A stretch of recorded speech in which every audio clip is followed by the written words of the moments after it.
Hello friends, welcome to our channel. Today we're going to take a look at another horrible case with you. The case of Samady Fonseca Fernández. Samady was born in Costa Rica in February 1975. Information about her family and childhood is limited. She grew up in the Cuban with her mother, Sonia Fonseca. From a young age, Samady attended a local school and showed a complex personality. Samady stood out for her beauty and knew how to take advantage of her appearance. However, due to her ambition and vanity, she put material and personal interests first, disappointing many people. She was also very jealous and aggressive when she was young. Thanks to her doll-like appearance, Samady Fonseca worked for many years as a Barbie in a large bookstore of the Universal Company. The nickname Barbie stuck with her ever since. After graduating from high school, Samady began a relationship with Osvaldo Fernando Balere, a successful journalist working for a local television station. Osvaldo was 16 years older than Samady.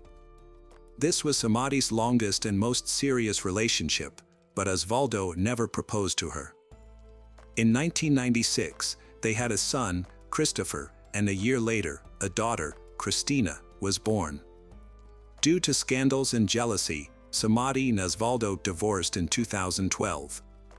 In 2013, Osvaldo died at the age of 53 without leaving a will for Samady. Not accepting this, Samady decided to take matters into her own hands. She went to Osvaldo's old house, occupied it, and changed the locks to prevent his family and heirs from entering. In addition to seizing the property, Samady also took some of Osvaldo's valuables. Osvaldo's family was extremely angry and immediately sued Samady for theft. The police forced Samady to leave the house, but no criminal proceedings were initiated against her. Samady had several relationships, most notably with Miguel Angel Perez, with whom she had a third daughter, Maria. Some sources claim that they were married but divorced after a few years. However, other sources claim that Samady was not married, but simply gave her youngest daughter her lover's surname without his consent. Many strange events have been discovered. Some Barbie lovers have gone missing or died under mysterious circumstances. However, this has not been noticed for a long time. For example, one of Samady's lovers went missing after breaking up with her. To this day, this person has not been found. Many suspect Samady's involvement, but there is no concrete evidence. Another case is Diaco, also Samady's former lover. He was murdered after breaking up with her. The case looked like a failed robbery. The perpetrator was never caught. Again, people suspected Samady was involved, but there was no clear evidence. The most famous victim believed to be linked to Samady was Gerardo Cruz. Gerardo Cruz, a Costa Rican native, was born in December 1992 in San Jose. He did not know his biological father because he left the family before he was born. Gerardo's mother, Ana Patricia, later married a man named Hermes Rodriguez. Hermes adopted Gerardo and loved him as his own son. A few years later, Gerardo had a younger sister named Milena. His childhood and youth were quite peaceful. He attended a normal school, loved motorbikes, and soon found true love with a girl named Carol. At the age of 23, Gerardo, his wife and 4-year-old daughter Genesis Cruz moved to live with his aunt and uncle in the suburbs of San Sebastian. He worked at a local bakery to support his family. Gerardo and Carol was happy and were expecting a second child. In the summer of 2015, Gerardo met Samady, a regular customer at the bakery. Samady was 40 years old but still attractive, liked to dress provocatively and flirt with men. Notably, she started having affairs with much younger men, probably because she enjoyed the attention they received. Despite the age difference of nearly 20 years, Gerardo quickly became infatuated with this beautiful woman and began dating her secretly. She often came to the bakery, almost every day, to meet her young lover, attracting the attention of other employees. Samady was often accompanied by his eldest daughter Cristina, who was 19 at the time. Initially, Gerardo skillfully balanced his family life with his secret meetings with his mistress. Both women were unaware of each other's existence. However, Gerardo gradually became careless and began telling his friends and colleagues about Samady, praising her as a great mistress and giving him gifts. Rumors of Gerardo's relationship soon reached his mother, who tried to convince her son to leave his mistress. However, Gerardo and Samady's relationship only lasted a few months and ended in October 2015, when Samady discovered that Gerardo had a pregnant wife and a young daughter. Samady was furious and began calling and texting Gerardo's wife, Carol, insulting her and threatening to kill Gerardo if he did not stay with her. Gerardo begged his wife for forgiveness and wanted to keep the family together. He did not take Samady's threats seriously, thinking that she would quickly cool down and find a new boyfriend. He did not expect how vengeful Samady would become. Just a few days after the breakup with Samady, while walking on a downtown street, Gerardo discovered an older man secretly filming up a young woman's skirt. Gerardo was angry and decided to record the incident with his phone. He then approached the woman, explained the situation and advised her to call the police. Next, he chased the man for about 2 minutes, trying to capture his face. Finally, the man fled in a taxi. That evening, Gerardo posted a video of the incident on his personal website. After just one night, the video went viral online. Netizens quickly identified the elderly man in the video as Luis Solmano Delgado, a former finance ministry official. The video quickly spread across media, turning Gerardo into a national celebrity. He was repeatedly invited to interviews in newspapers, on television and on radio to recount the incident, condemn the former official's actions and affirm that he had no regrets about what he had done. Meanwhile, a team of talented lawyers hired by Luis began to legally attack Gerardo. They accused him of violating the law by distributing the video and were preparing to sue him. Gerardo was surprised and confused by the situation, not knowing why he was being tried instead of the man who had committed a depraved act with an innocent girl.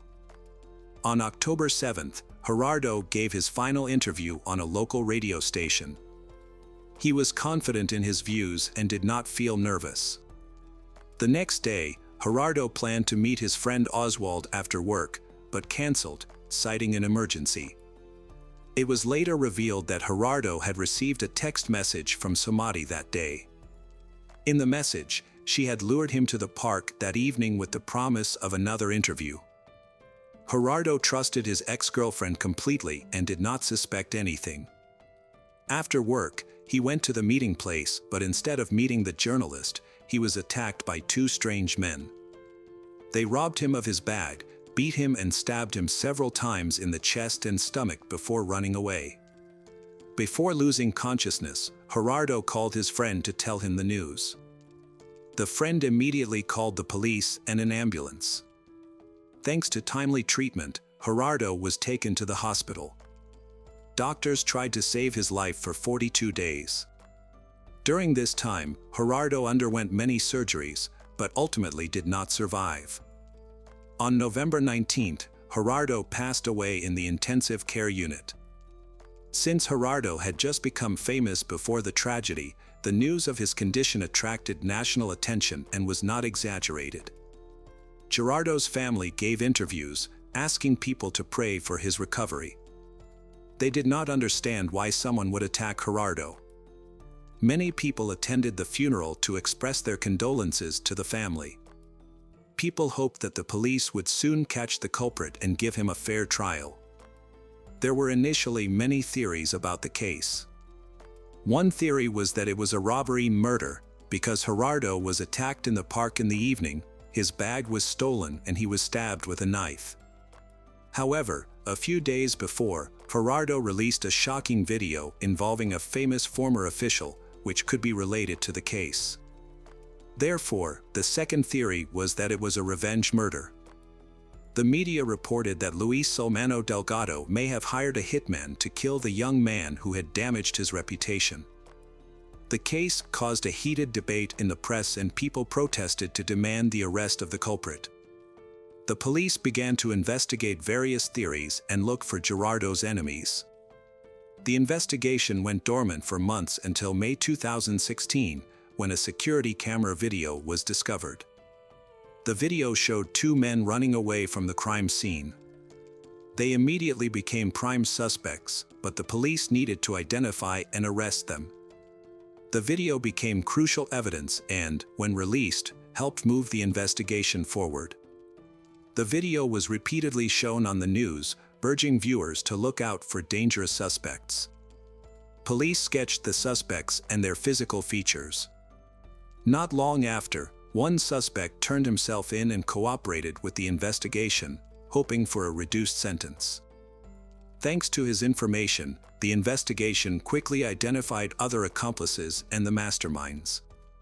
All those involved were arrested, including Samady and his daughter Cristina, the masterminds, Ronald Arce Barrientos, the taxi driver, Cesar Chavez Cerdas, who acted as an intermediary, Omar Costa, the young minor who directly participated in the attack and followed the victim. The roles and connections of the participants in the case were determined through phone calls and text messages. Samady was the mastermind, who planned the entire incident in detail and recruited his daughter Cristina to participate. They asked their friends Ronald and Cesar to find an assassin to kill Gerardo, disguising it as a robbery in the park at night. Omar also participated with the task of ensuring that the victim arrived at the right location. Samady chose October 7th as the date of the murder. On that day, she contacted all the participants several times, assigning roles and ensuring that everyone followed the plan. The young woman also asked them to bring her some of her ex-lover's belongings as evidence after the crime. Gerardo, after finishing his shift, went straight to the park.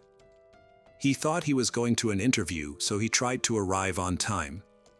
However, at the meeting place, he was attacked and stabbed multiple times. The attacker took Gerardo's handbag and jacket, then gave these to the Samady as evidence.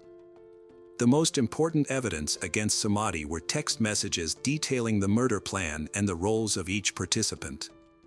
She was so confident that she did not delete these messages. The motive for this serious crime was jealousy. She did not want to share her lover with his wife and decided that if she could not have him, no one could. She carefully planned and executed the criminal conspiracy with the help of her daughter. They were immediately arrested and denied bail due to concerns that they might flee the country. The other co-defendants were also detained before trial, except for Omar, the supervisor, and the youngest participant was handed over to the Juvenile Justice Department. The investigation lasted about a year and a half. It was not until December 2017 that the trial of all those involved in the criminal conspiracy began. Samady has a criminal record and was once arrested for falsifying documents to receive state benefits, but was only fined. She assigned the surname of a former lover to the child without his consent. She then used the court to receive child support from this man for more than 3 years, until the fraud was discovered.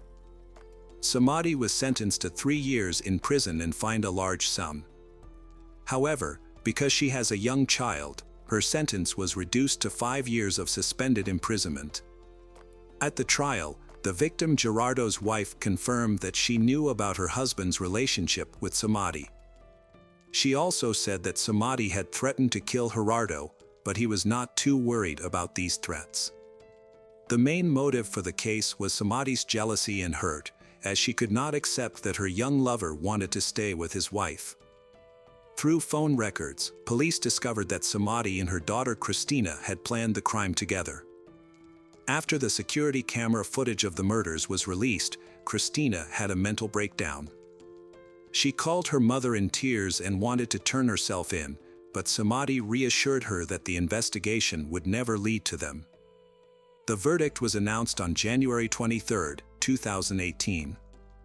The court sentenced Samady to 30 years in prison, Christina to 25 years, Ronald to 25 years, and Caesar to 25 years.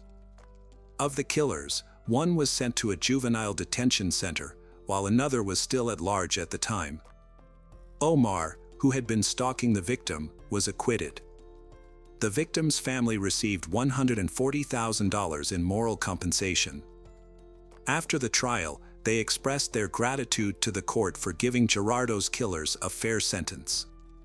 Samady and Christina's lawyers appealed to the Court of Appeals for a reduced sentence. The appeal hearing took place in November 2019. At the same time, Ronald. According to the testimony, Ronald participated in the massacre but did not know the details of the plan. Ronald and Caesar also appealed in hopes of having their sentences reduced. As a result, each participant in the crime had their sentence reduced by 5 years. Samady is currently serving a 25-year sentence in a women's prison in Costa Rica. In the summer of 2020, she registered her marriage to a woman named Lindsay Diaz Lopez, whom she met in prison. At the time of the registration, Lindsay had been pardoned and released from prison, while Samady still had to continue serving nearly 2 more decades of her sentence. Hello friends, welcome to our channel. Today we're going to take a look at another horrible case with you. The case of Chris Coleman. Chris Coleman, a former Marine, met his wife Sherry, an Air Force member, while serving in the military. Sherry instantly fell in love with Chris and knew he was the one. They got married before their first child, Garrett, was born, as they were devout Christians. After Garrett's birth, they had their second son, Gavin. Gavin was more energetic and mischievous, unlike his laid-back father and brother. Chris and Sherry were devoted parents who cherished their children. Sherry protected them fiercely, while Chris enjoyed every moment with them. When Chris left the military, the family moved to Waterloo, Illinois, where Chris worked as the head of security for TV evangelist Joyce Meyer. Joyce's luxurious lifestyle sparked controversy, with critics accusing her of exploiting her followers' fears. Chris's job was to protect Joyce from threatening letters and hate mail. He worked as her bodyguard and earned a substantial salary, providing financial security for his family. However, his frequent travels with Joyce put a strain on his family, as he was away from home for long periods. His sons deeply missed him, and his wife Sherry felt overwhelmed, underappreciated, and burdened with household responsibilities. In October 2008, Chris went to Florida, where his wife grew up, and met with an old friend, Tara Lintz, who gave him a tour of the city. Days later, Chris received a disturbing email from an address called Destroy Chris, warning him that he and his family would be in danger if he continued to work for Joyce Meyer. The ministry received more threatening emails, specifying a time and date for the potential attack on Chris's family. The emails seemed to have inside information on Chris's schedule, including his upcoming trip abroad. Chris told Sherry about the threatening emails he had been receiving, and on the following Monday, he reported them to the local police. As Chris often worked away from home with Joyce Meyer Ministries, the police offered to increase patrols around their house during his absences, but this did little to alleviate Sherry's fear for her family's safety. Sherry's concern was so great that she once asked a friend to stay with her while Chris was away, as she didn't feel comfortable being alone in the house. She emphasized that she would do whatever it took to keep her family safe. 2 months into the threats, the Colemans received a disturbing, hand-delivered letter demanding that Chris publicly renounce his faith or face severe consequences. The letter's ominous tone left Sherry genuinely fearful for her family's safety. The threat had a profound impact on Sherry, and her fear grew daily. To respond to the threat, Chris and Sherry took extra precautions to protect their family, including installing surveillance cameras around their home, which captured footage of the surrounding area and sent it to a screen in their basement office. Chris hoped the cameras would help identify the person behind the threats. After the cameras were installed, the threats suddenly stopped and life returned to normal for the family. For a few months, everything seemed fine. However, in April 2009, the family received another disturbing letter warning that Sherry's worst fears were about to come true. Chris was deeply disturbed by the letter's ominous tone. After reviewing the security footage, Chris was shocked to see a mysterious silhouette. Although the figure's identity remained unknown, its presence reignited Chris's concerns for his family's safety. The renewed sense of fear led to increased police efforts to protect the Coleman family.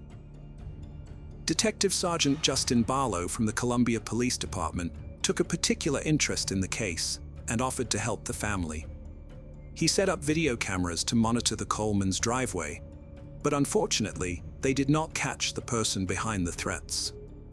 On May 5, 2009, Chris went to the gym and then called his home phone to check on Sherry and the boys, making sure they were up and getting ready for school. Chris called for help, but no one responded. Concerned, he phoned his neighbor, Detective Justin Barlow, at 6:45 a.m. Chris told Barlow that he had left for the gym in St. Louis County around 5:30 a.m. and had been trying to reach his wife Sherry, but she wasn't answering her phone. Worried, Chris asked Barlow to check on Sherry and their sons. Barlow grabbed his gear, including his weapon, handcuffs, flashlight, and radio, and headed to the Coleman house. As he waited for backup to arrive, his priority was to make contact with Sherry and ensure everyone's safety. With a mix of hope and unease, Barlow approached the door and knocked firmly, hoping someone would respond. When Detective Justin Barlow arrived at the Coleman home, the eerie silence and darkness made him feel uneasy. The lack of movement and lights inside the house heightened his sense of unease. Minutes later, a patrol vehicle arrived with another officer to assist him. The second officer went to the back of the house to try to see or communicate with Sherry or the boys through a window or door. Instead, he found signs of forced entry into the basement, which immediately grabbed Detective Barlow's attention. He became deeply concerned for Sherry Garrett and Gavin's safety. Detective Barlow and the second officer decided to enter the house through the basement, announcing their presence as they went. But they received no response. During their thorough search of the basement, they found a disconnected video cable at the computer desk. This discovery led them to believe that the camera's digital video recorder was missing. Detective Justin Barlow and the second officer searched the Coleman home from the basement up, noticing a strong smell of aerosol spray paint that grew stronger as they climbed the stairs. On the main level, they found the walls painted with derogatory messages targeting Chris, Sherry, and their sons.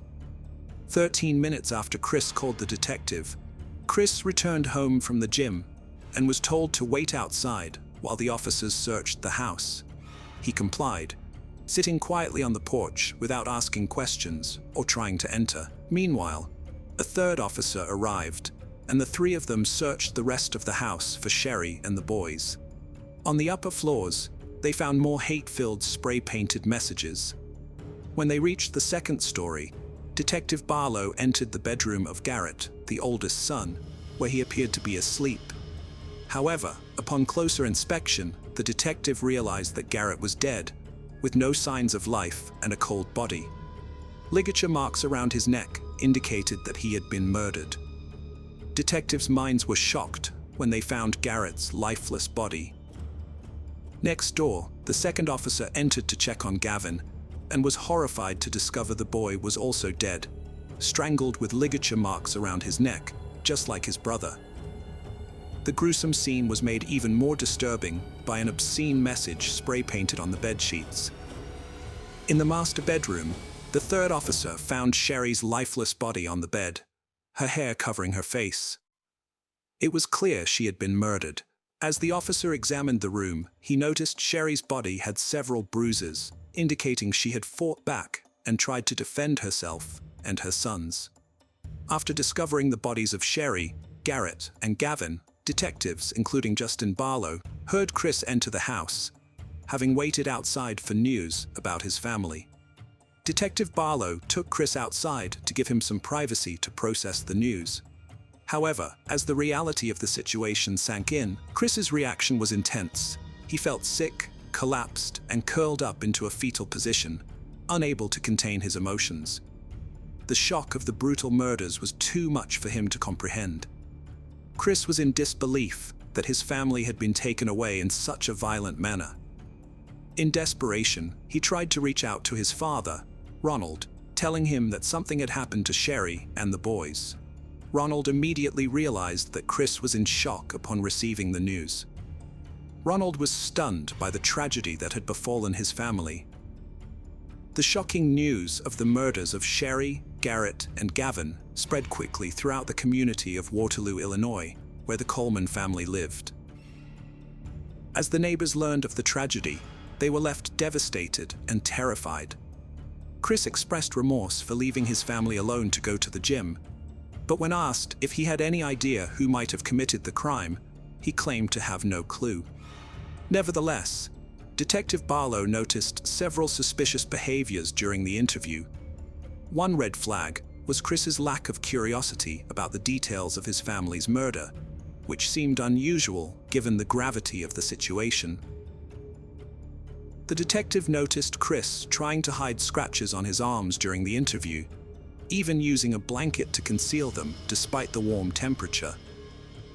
The scratches were suspicious because they suggested Chris had been in a physical struggle, similar to Sherry's fight with her killer. When asked about the scratches, Chris claimed they came from installing a satellite dish the day before. He denied having an affair during the police interview, but did admit to a close friendship with Tara, a cocktail waitress and high school friend of his wife's who lived in Florida. Chris said his conversations with Tara were innocent, but wouldn't have been approved by his wife. He insisted he would never consider leaving his family for Tara. However, when detectives contacted Tara, her story contradicted Chris's. She revealed that they had been having an affair since November 2008. Tara provided evidence from her phone and laptop, including emails, explicit pictures, and videos that exposed the true nature of their relationship. When detectives confronted Chris with the information Tara had provided, he admitted to seeing her more frequently than he initially told them. Further investigation revealed that Chris and Tara had a secret arrangement to meet at locations where Chris worked for Joyce Meyer. They would sneak away together, often to exotic destinations like Hawaii, to spend time together without their family's knowledge. Although Chris claimed that his relationship with Tara was not an affair, detectives found evidence on Tara's phone and computer that suggested otherwise. Tara had marked a wedding to Chris on her calendar, as well as planned vacations with him, indicating that she believed Chris intended to leave his family for her. The detectives were suspicious of Chris because the evidence contradicted his claim that his relationship with Tara was casual. Chris's father, Ronald, was shocked to learn about the affair, but he firmly believed that it was unrelated to the murders of Chris's wife and son. According to Ronald, Chris was a gentle person who was not capable of such brutal crimes. Ronald described Chris as a quiet individual who showed no signs of violence. However, the detectives thought that Chris's affair with Tara was a strong motive for the murders. Despite this, their initial investigation did not find enough evidence to charge Chris with the crime. After being questioned for 6 hours, Chris was released without being charged. Tara became a person of interest in the investigation, but she was eventually cleared as a suspect when it was discovered that she was in Florida on the morning of May 5, 2009, when the murders occurred. The Coleman family murders led to one of the largest murder investigations in Illinois history. A special team of 25 detectives was formed to catch the person who killed the Coleman family. They worked extremely long hours, often 20 hours a day, for 15 days straight, calling in experts to help with the case. One of their main goals was to find out who sent the hateful emails to Chris Coleman. They carefully looked at every threatening email sent to Joyce Meyer Ministries over the past year, which led them to investigate leads all over the country. The team tracked down and talked to every person who sent threatening emails, but none of them seemed to be responsible for the murder. A team of computer experts was then brought in to help investigate the crime. The detectives hoped they could find some digital evidence related to the murder. The computer experts started by looking at the email account Diaris. They found that the email address was created on November 14, 2008, just a few days before the first threatening email was sent. One surprising thing they discovered was that the death threats sent to Chris Coleman's family came from Chris's own computer IP address. The detectives thoroughly examined the spray-painted messages at the crime scene and compared them to Christopher Coleman's handwriting to gather evidence. They took photos of the messages and collected handwriting samples from Coleman, which were then sent to a specialist for analysis. The expert's comparison of the two samples revealed a match, indicating that Christopher Coleman had written the messages on his home's walls on the day of the murders. Further analysis identified the specific brand and color of spray paint used, Rust-Oleum Candy Apple Red.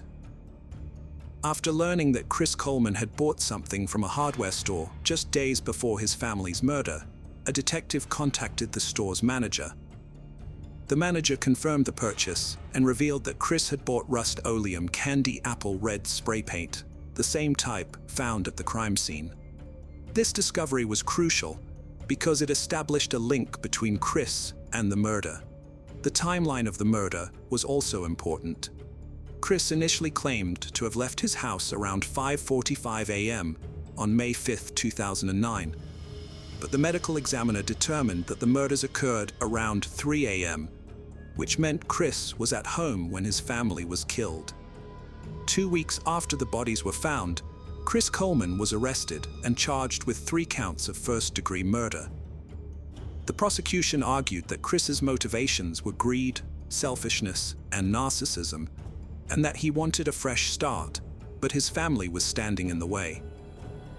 In April 2011, Chris Coleman stood trial for the murders of his wife, Sherry, and their 2 sons, Garrett and Gavin.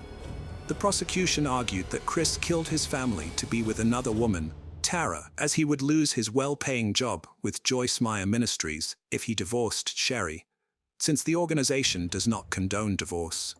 Chris's defense attorney claimed that an intruder entered the Colemans' home on May 5, 2009, and committed the murders. However, 2 years later, on the anniversary of the murders, Chris was found guilty and sentenced to life in prison without parole, despite being eligible for a death sentence.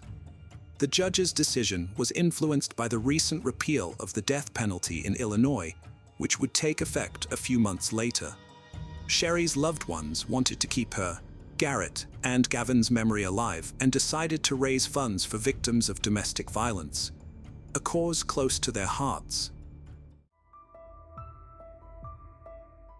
Hello friends, welcome to our channel. Today we're going to take a look at another horrible case with you.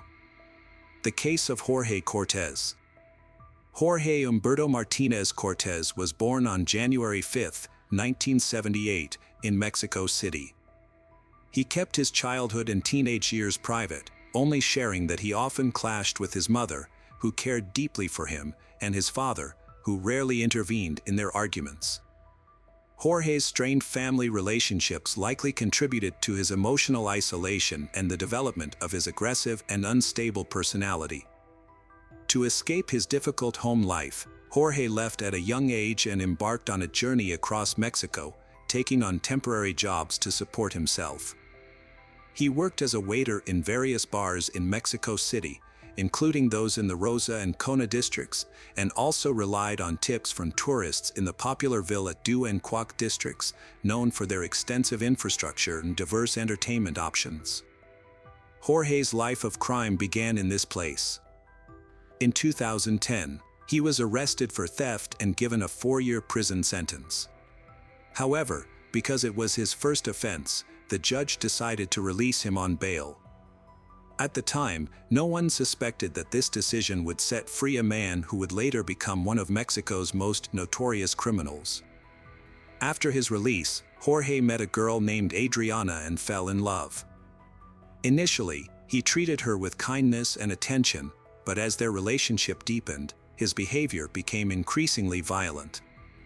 Adriana soon found herself a victim of his physical abuse. Exhausted by his cruelty, she decided to end the relationship, but Jorge refused to accept her decision.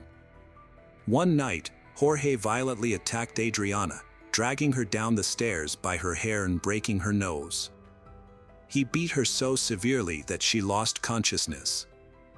When she came to, she saw Jorge holding a lighter and threatening to kill them both if she didn't stay with him. Despite his threats, Adriana continued to resist, which further enraged Jorge. He attempted to strangle her by grabbing her neck with both hands. However, Adriana managed to break free, grabbed a hammer, and began fighting back. She was able to force Jorge out of the apartment and ultimately out of her life for good. This violent confrontation occurred in 2011, and although Adriana reported the incident to the police, Jorge was released on bail and avoided punishment. In hindsight, Adriana's escape from Jorge that night saved her from a potentially deadly situation. Jorge would go on to take the lives of multiple women in the future. After meeting Jorge, 18-year-old Yang Kiang Marie became his new victim. Yang was a Korean girl who was very close to her mother, Monica, and her sisters, particularly Anna. Anna was a lively and athletic young woman who balanced her studies in psychology with a part-time job at a restaurant. Yang met Jorge at one of the bars where he worked, and they were immediately drawn to each other. After a brief courtship, they started dating, but their relationship was marked by violence. Despite their frequent arguments, they stayed together. When Yang turned 19, she decided to declare her independence from her family and move to the city with Jorge. However, this change only made their problems worse. Jorge's behavior became increasingly controlling and abusive. He constantly monitored Yang's activities, calling her every hour at work and restricting her interactions with friends. As a result, Yang felt trapped and realized she was a victim of domestic violence. However, she hid the truth from others, including her family, to avoid causing them concern. Only a few close people, including her sister Anna and some friends, knew about the situation. Despite her family's warnings and advice to leave Jorge, Yang struggled to break free. She attempted to leave him multiple times but always returned, held back by her own fears and vulnerabilities. During this time, Yang underwent a significant transformation, changing from a happy and lively person to someone who was depressed and willing to do anything to please Jorge. The relationship continued to deteriorate, becoming increasingly toxic and damaging to Yang's well-being. Yang's relationship with Jorge was marked by violent outbursts. On one occasion, Jorge refused to let Yang into their apartment when she came home late. On another, he locked her inside, set her clothes on fire, and chased her around the room in a fit of rage.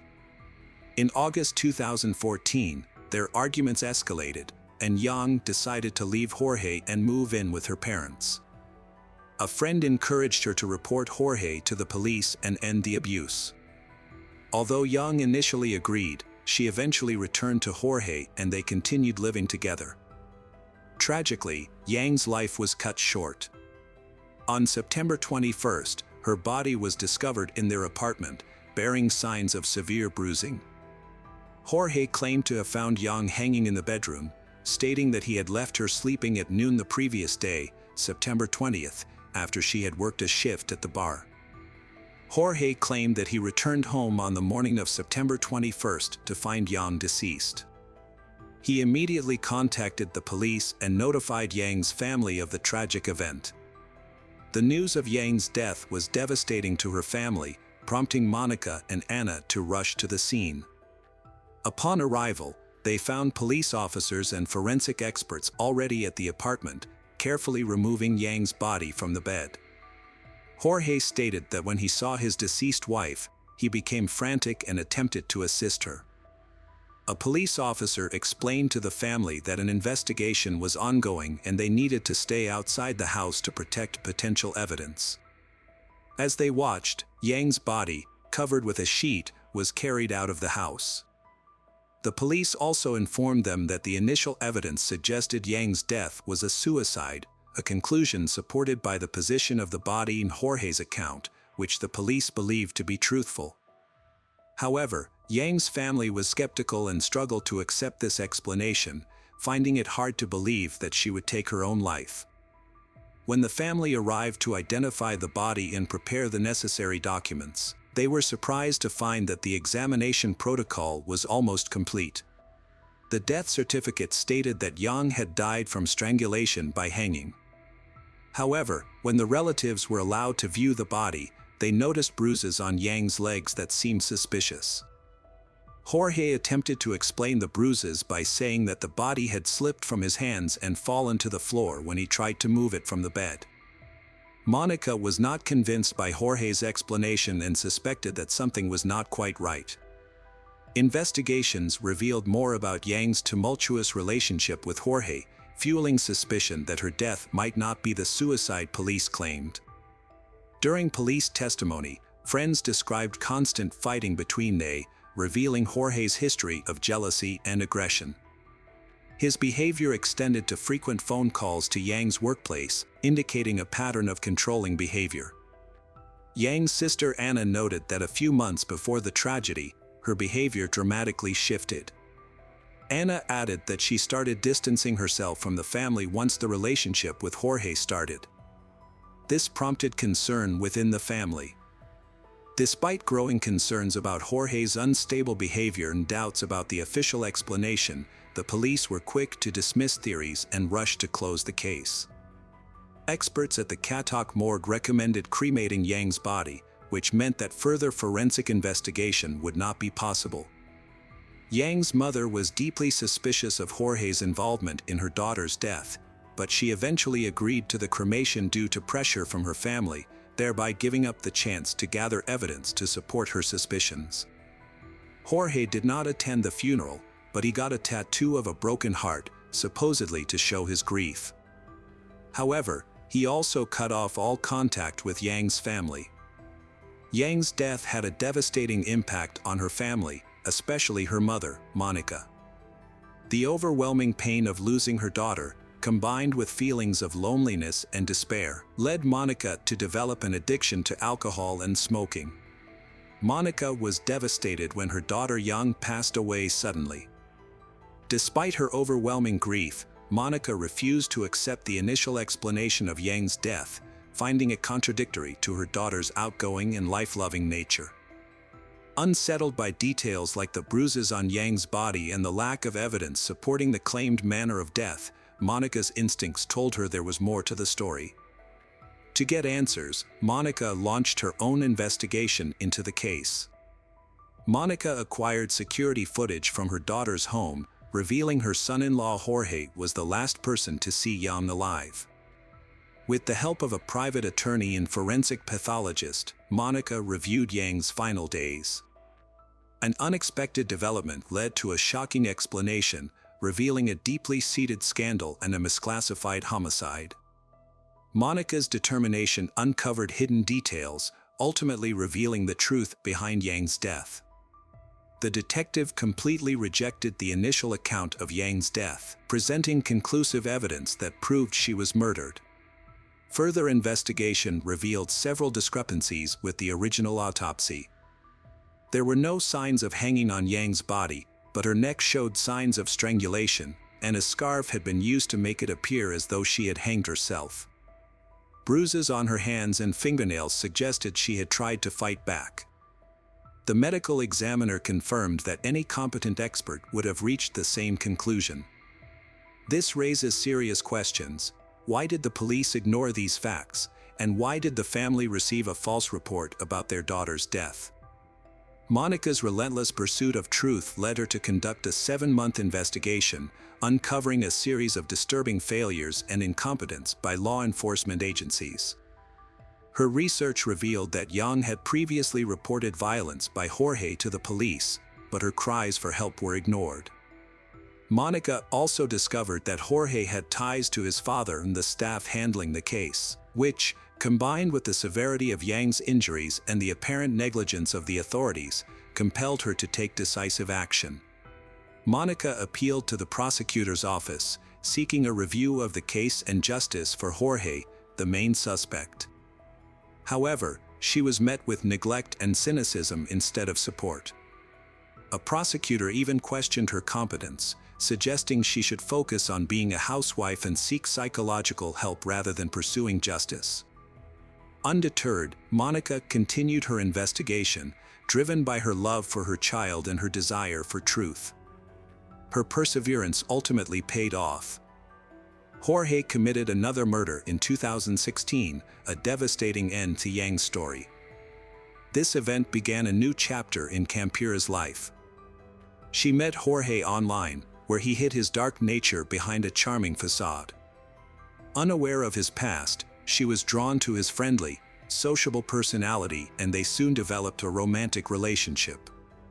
Campira's close friends discovered her new relationship when she posted a photo of herself and her boyfriend on social media, beaming with happiness. For several weeks, their romance seemed perfect. As 2016 drew to a close, Campira's mother, Margarita, met Jorge for the first time on December 28. Campira, Jorge, and her children then traveled to Acapulco to spend the New Year's holidays with her parents. However, Jorge later convinced Campira to extend their stay, and she asked her mother to watch the children for a few more days. Margarita agreed, unaware of the tragedy that was about to unfold. 3 days later, Campira was found dead. The last time Margarita had spoken to her daughter was on December 30th. When Margarita tried to call Campira on New Year's Eve, she was met with silence. Campira always answered her phone or returned calls promptly, so Margarita's anxiety grew with each passing minute. As the hours ticked by, Campira's unusual silence and lack of online activity only heightened Margarita's concerns. Eventually, Margarita decided to contact Jorge to find out what had happened to her daughter. Jorge attempted to alleviate Margarita's concerns by downplaying the argument and Campira's departure to celebrate the new year with friends. However, Margarita remained unconvinced and asked a family friend to check on Campira. When the friend arrived at Campira's house, Jorge told him that Campira was asleep and unable to meet with him. Margarita's suspicions grew, and she sensed that Jorge was hiding something. On December 31st, between 5 o'clock and 8 p.m., Jorge committed a heinous crime. He brutally murdered Campira by strangling her after beating her severely with an unknown object, leaving multiple injuries on her face and body. In an attempt to make it appear as though Campira had taken her own life, Jorge cut a lock of her hair, placed her body on the bed, covered it with a blanket, and left the gas stove on. He even placed a portrait of Campira's late ex-husband in her hand to create the illusion that memories of him had driven her to suicide. Around 8:30 p.m., Jorge packed his belongings and left the house. On the night of January 1, 2017, Margarita tried to contact her daughter Campira to wish her a happy new year, but was unable to reach her. She then called her son Gabriel, who was in the same city as Campira, and asked him to check on her. When Gabriel arrived at his sister's house, he was immediately hit with a strong smell of gas. After turning off the gas burners, he began searching for Campira and was shocked to find her body on the couch, bearing signs of a brutal beating on her face. As Gabriel threw off the blanket covering his sister's body, he was horrified by what he saw. Campira was wearing only her underwear, and her body was covered in numerous bruises. Several details caught his attention. There were drops of blood around her, although her body in underwear appeared clean, as if she had recently bathed. Additionally, Campira's head was almost completely shaved, which struck Gabriel as strange, as his sister was known to take great care of her hair. Gabriel reported the incident to the police and then called his mother to break the news to Margarita. Paramedics and police arrived, confirmed Campira's death and restricted access to the scene. The family was stunned by grief, struggling to come to terms with what happened. Their eyes reflected sadness and a glimmer of hope for justice.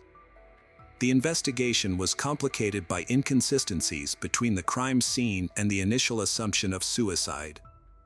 The police meticulously examined every detail to unravel the truth.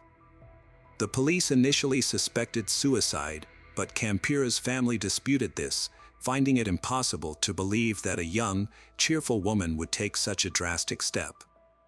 Campira's family was convinced that her death was not a suicide, but a violent crime. A strand of hair found on her body that did not match anyone in the house reinforced their suspicions. They demanded a more thorough investigation, which was granted.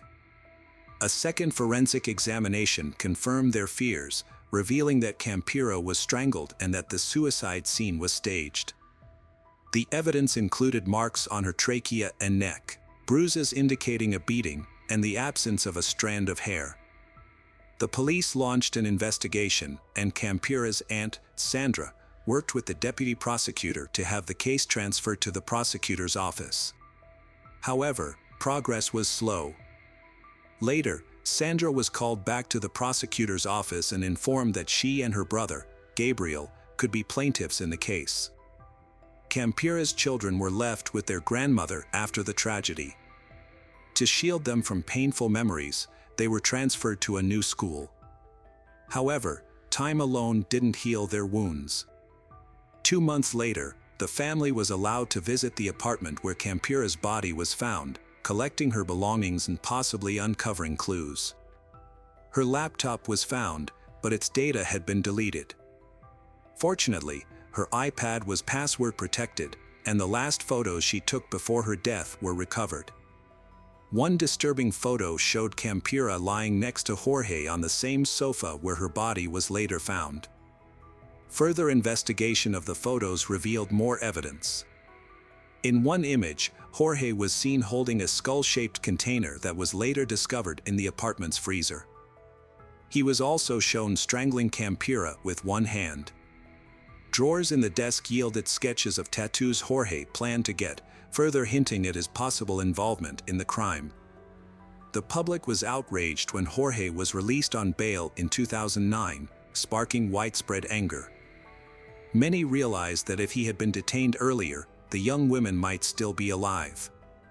The Campira and Young families continued to demand justice for their loved ones on social media, gathering over 13,000 supporters on a memorial page. 10 months after his escape, Jorge was finally caught on October 24, 2017.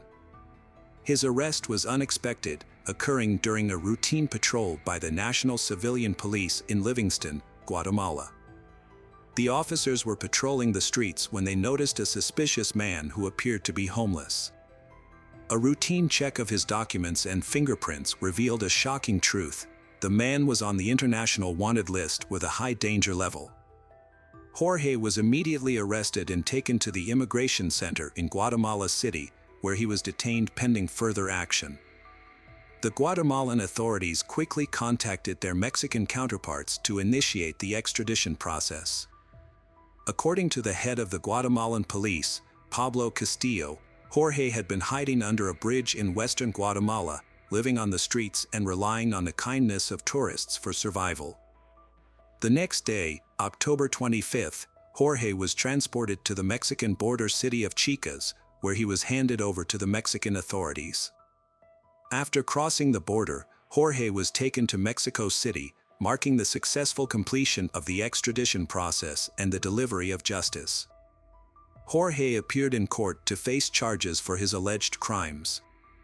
A reporter managed to ask him a few questions, but Jorge responded with a complete denial of any wrongdoing, claiming he was unaware of the charges against him. This was despite being taken to court on October 26 for a preventive measure, specifically for the murder of Campira. During the trial, the prosecution presented strong evidence of Jorge's involvement in the crime. The investigation revealed that Jorge had brutally beaten the victim with an unknown object before strangling her to death. The prosecutor classified the crime as a feminicide, made worse by the fact that Jorge had a romantic relationship with the victim. The prosecutor also pointed out that Jorge had a prior conviction for theft and was possibly involved in the death of another ex-girlfriend, Jan. Despite the overwhelming evidence and arguments against Jorge, his lawyer proposed an alternative explanation that Jorge was mentally unstable and needed a psychological evaluation. This move came as the community awaited justice, expecting a suitable punishment for the perpetrator. After thoroughly examining the evidence, witness testimonies, and arguments, the judge turned his attention to Jorge and his lawyer. He asked how long it would take to complete the psychological evaluation.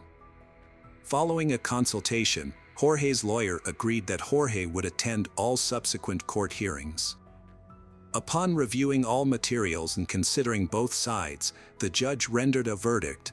There was sufficient evidence from the prosecutor to hold Jorge accountable for his crimes. The court ordered the investigation to continue and gave a 4-month deadline to gather new evidence.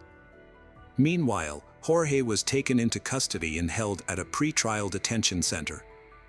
Despite Jorge's arrest and guilty verdict, the Campira and Jan families faced a lengthy and challenging process ahead.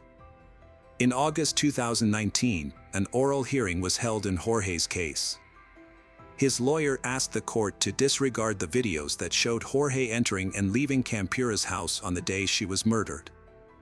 They claimed that these videos were incomplete, taken from a 30-hour recording at the crime scene, and could not be used to prove Jorge's guilt. The videos had been given to the victim's family by a neighbor who recorded them. The family then passed them on to the police, who brought only partial recordings to court. The police had lost the original disc. Jorge's lawyer alleged that the Mexico City prosecutor's office had concealed this information, which only came to light on the day of the hearing. The defense lawyer argued that the materials used to obtain the arrest warrant were unlawful. Specifically, the lawyer claimed that a key video was given to the Campira family rather than the judicial authorities, and therefore could not be used as evidence. Despite this, the supervisory judge rejected the defense's petition after considering the prosecution's arguments and the testimony of Campira's friends and neighbors. Additionally, the court considered 2 witness statements, but did not accept them as evidence. The case proceeded, and Jorge was allowed to appeal the decision and present the same arguments again. Meanwhile, the young family was dealing with their own separate case. A ban on violence against women was established in Mexico City, thanks in part to advocacy from several groups, including the Mexican Institute of Human Rights and Democracy and the Center for Justice. This new decree was influenced by multiple high-profile crimes, including the murder of Jan. As a result, her case was forwarded to a Mexico City court for trial. Nearly 7 years after Yang's murder, charges were formally brought against her suspected killer, Jorge, in May 2021. Shortly thereafter, a judge ordered his arrest for his role in her murder. Despite these developments, Jorge's defense team was able to significantly slow down the investigation and prosecution. 9 years after Yang's death, Jorge Humberto Martinez Cortez was sentenced to 52 years and 6 months in prison in November 2023 for taking Yang's life. While the young family has finally received justice, Campira's family still faces a lengthy process. A trial had been scheduled for April 2022 at the detention center where Jorge was being held. Activists were resolute that this time the perpetrator would not evade accountability. Jorge's lawyers have successfully delayed the hearing once again, which was set to take place on January 29, 2024. Over 50 witnesses were expected to be called to testify, but for now, there is no update on the status of the hearing in the media.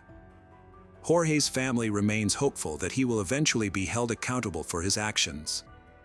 While nothing can bring Campira back, they seek justice and want to ensure that her death does not go unpunished. Welcome back, detectives. Let's dive into another horrible case. The case of Kelly Cochran. Christopher Reagan was born and raised in Detroit, Michigan, where he spent his early years. At the age of 20, he decided to serve his country and joined the military.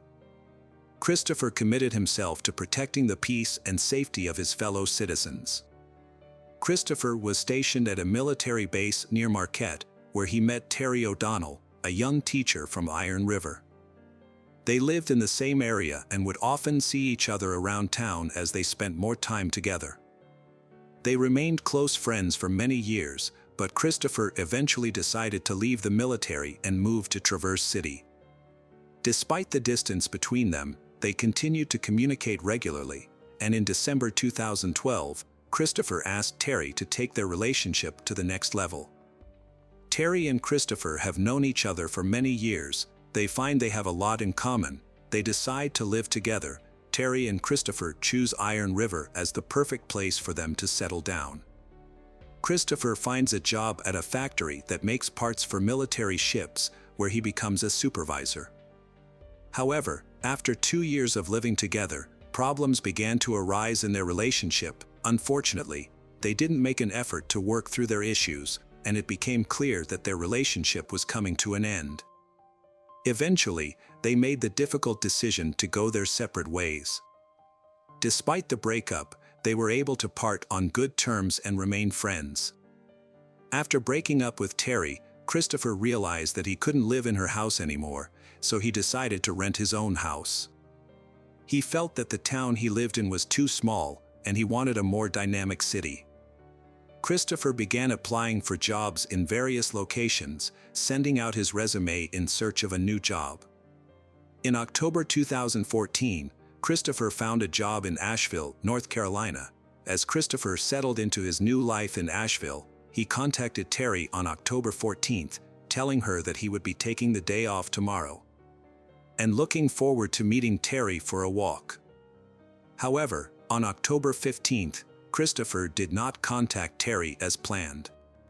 Terry became worried and tried calling him for several days, but he did not answer. She even contacted their mutual friends. 10 days after Christopher went missing, Terry filed a police report. The police accepted the report and told Terry that Christopher had probably moved to a new job in North Carolina and that he had started a new life and wanted to contact old friends. To avoid speculation, investigators conducted a thorough investigation. They identified Christopher's new workplace and contacted an employee to gather information. However, surprisingly, they found out that Christopher had not shown up to work in 10 days. The police then suspected that he might have been involved in an accident, given his frequent solo outdoor trips. The search for Christopher led investigators to the local woods, where he was known to frequent. Trained search dogs were brought in to aid in the effort. But no signs of Christopher were found. Terry, concerned that Christopher may have been injured or in an accident, suggested searching his former apartment. The investigators agreed and visited the apartment, where they were met with a scene of disarray. Clothes and belongings were scattered across the floor, and closets were left open. Initially, they thought that Christopher might have simply been messy, but Terry disputed this, stating that Christopher was typically neat and organized. The detectives started to suspect a connection between the recent events and the crime. After investigating Christopher's home, they decided to expand their search. A thorough search of the neighborhood led them to find Christopher's car 8 miles outside Iron River, near the city limits. The police found it unusual that the car was left there, suggesting it might have been abandoned unintentionally. After forcing open a door, they searched the interior and found nothing suspicious, only ordinary clothing. However, one of the officers noticed a small yellow piece of paper on the front passenger seat with a detailed route written on it. They decided to follow the route to see where it led. Although the paper did not specify an exact address, the directions were clear. According to Terry, Christopher, although familiar with the city of Iron River, did not know the local street names, so he wrote down the directions using landmarks such as bus stops and gas stations.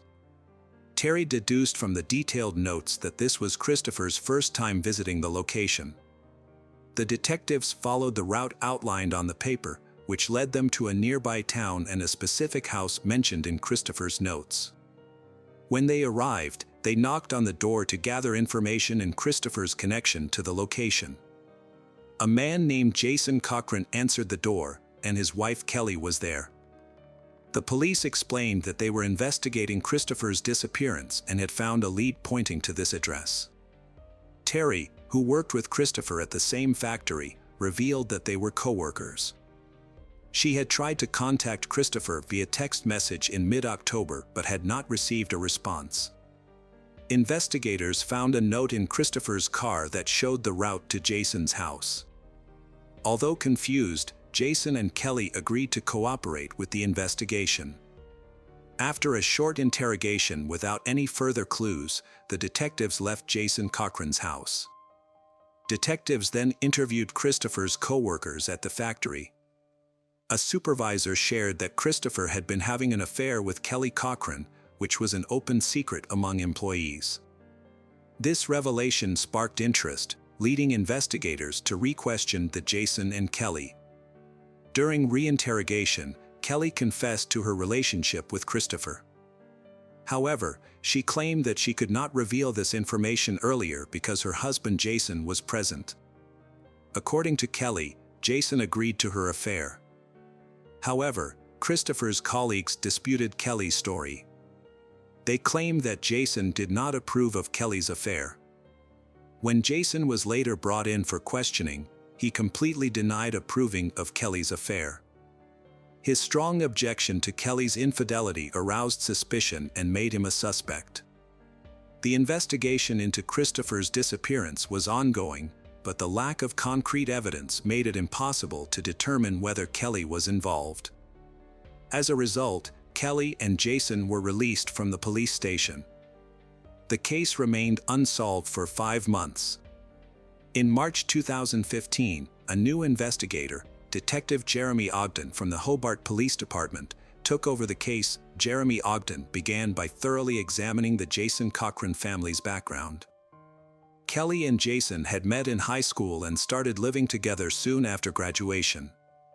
They had distinct personalities. Kelly was outgoing, sociable, and talkative, while Jason was quiet and reserved. He rarely initiated conversations, only responding to questions asked of him. Despite their differences, they decided to get married.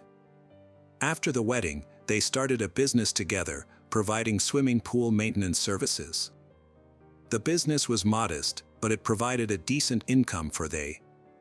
Jason handled most of the pool maintenance work, but the constant stress and physical strain took a toll on his health. He began to experience back problems and felt increasingly heavier every day. Eventually, he realized he could no longer continue running the business. Kelly then took over the responsibilities of running the business, hoping that Jason would soon recover and return to his duties. However, his condition continued to worsen, and medical treatments were not providing the desired relief. Kelly searched for alternative ways to help her husband recover. During her search, Kelly discovered a plant that offered hope for Jason's recovery. However, the plant was banned in their home state, making it inaccessible to them. To access the treatment, Kelly and Jason decided to relocate to Michigan, specifically Iron River Township, in 2014. Jason consulted his doctor and received a prescription for pain medication. Around the same time, in early 2014, Jason's wife, Kelly Cochran, started working at a factory that manufactured parts for U.S. warships. Kelly and Jason moved to the area. Kelly and Jason worked at the same factory where Christopher Reagan worked. Christopher and Kelly found common topics of conversation and over time became close friends. This friendship was especially important to Christopher. After gathering evidence, prosecutors presented their case to a Michigan judge to obtain a search warrant for Kelly and Jason's home. The judge granted the warrant, and on March 6, a team of investigators searched Kelly and Jason's home, carefully searching for any evidence related to Christopher's disappearance. The only significant discovery was a book written by Jason. He used a pseudonym in the world of video games. The title of the work was ordinary, but its content was horrifying. In this dark and violent book, Jason described the murder of the person who had harmed him. After reading the book, the detectives noticed a character who bore an uncanny resemblance to Christopher. This raised suspicions about Jason, leading them to wonder if he had been inspired by the real-life crimes he had committed. 3 weeks later, a second search of Jason's home was conducted. The police hoped to find crucial evidence that had been missed in the first search. However, when they arrived at the Jason's home, they found it empty, with no cars in sight. Repeated attempts to knock on the door went unanswered. It was later discovered that Kelly and Jason had fled the state shortly after the initial search, moving to Indiana. Their sudden departure left investigators concerned. Michigan police, needing a DNA sample, asked Indiana police for help. Indiana police went to Jason's new home, where they had just moved. The investigation into Christopher Reagan's disappearance ran out of clues. Time passed, and on February 22, 2016, Hobart, Indiana, police received a frantic call from Kelly Cochran, who tried to explain that her husband, Jason, was not breathing. When paramedics arrived, Kelly was in a panic. It was clear that Jason was beyond saving. He was sitting in a chair, his face burning like fire, as if he had overheated. The doctors officially confirmed Jason's death. His body was then sent for a thorough forensic examination. Meanwhile, Kelly was handed over to a police patrol and taken to relatives who lived nearby. To piece together what happened, investigators thoroughly searched Jason's new home. During the search, a police officer found a syringe at the foot of Jason in his wife's bed. Initially, investigators believed Jason's death was due to substance abuse. The medical examiner's report showed that Jason had multiple drugs in his system, but Jason's death was due to strangulation, confirmed by bruises on his neck and face. The focus of the investigation then shifted to Kelly Cochran, who appeared to be connected to both crimes. She was now considered the prime suspect in not only Christopher's disappearance but also her husband's murder. On February 23, 2016, Kelly Cochran was summoned to the police station to answer questions about her husband's death. Under direct questioning and pressure from investigators, Kelly denied any involvement in her husband's death and Christopher's disappearance. She claimed that Jason's death was due to a drug overdose. Months later, investigators still lacked concrete evidence to convict Kelly. During the investigation, Detective Jeremy Ogden met Walter Hammerman, a close friend of Jason's. Kelly informed Walter of Jason's death, who then contacted the police. Walter shared his insights with investigators, saying he did not believe Jason's death was caused by drugs. He claimed that Jason had used herbs to relieve his chronic back pain. In March of the previous year, Jason confided in Walter about his concerns. Jason and Kelly were asked to go to Indiana because the Iron River police suspected them of being involved in Christopher's disappearance. This had a significant impact on Jason, leading to depression. Walter observed a notable change in Jason's behavior, with Kelly increasingly taking control over his life. Jason appeared to be constantly anxious, and he began to avoid social gatherings as soon as Kelly returned from work. As the investigation progressed, this information became a vital link. After the medical examiner determined that Jason had died from strangulation, Detective Ogden devised a plan to pressure Kelly into revealing the truth about Jason's death. Walter, Jason's friend, was used as bait to lure Kelly into a trap. On March 12, 2016, Walter, under police surveillance and equipped with a listening device, called Kelly. He told her that Jason had given him a letter containing important information before his death, with the condition that it be sent to the police if anything happened to him. However, Kelly surprisingly asked Walter to drop the idea, which caught both Walter and the police off guard. Despite this development, the detective still lacked direct evidence to build a case. In the weeks following her initial questioning, Kelly was subjected to multiple interrogations by investigators trying to uncover the truth. Despite their efforts, she continued to deny any wrongdoing. However, on April 26, 2016, it became apparent that Kelly Cochran had evaded the scrutiny of investigators and was on the loose. Detectives joined forces with police officers from Iron River and Hobart to launch a federal manhunt for Kelly Cochran. Walter Hammerman, who had cooperated with the police, was shocked and frightened by the news. He feared that Kelly might never be caught and could potentially harm him again. As the search for Kelly intensified, her phone went off, leading investigators to believe she was deliberately concealing her location. Kelly evaded police and fled to Wingo, Kentucky, over 6 hours away from Hobart. A detective notified the local authorities to exercise extreme caution if they found Kelly.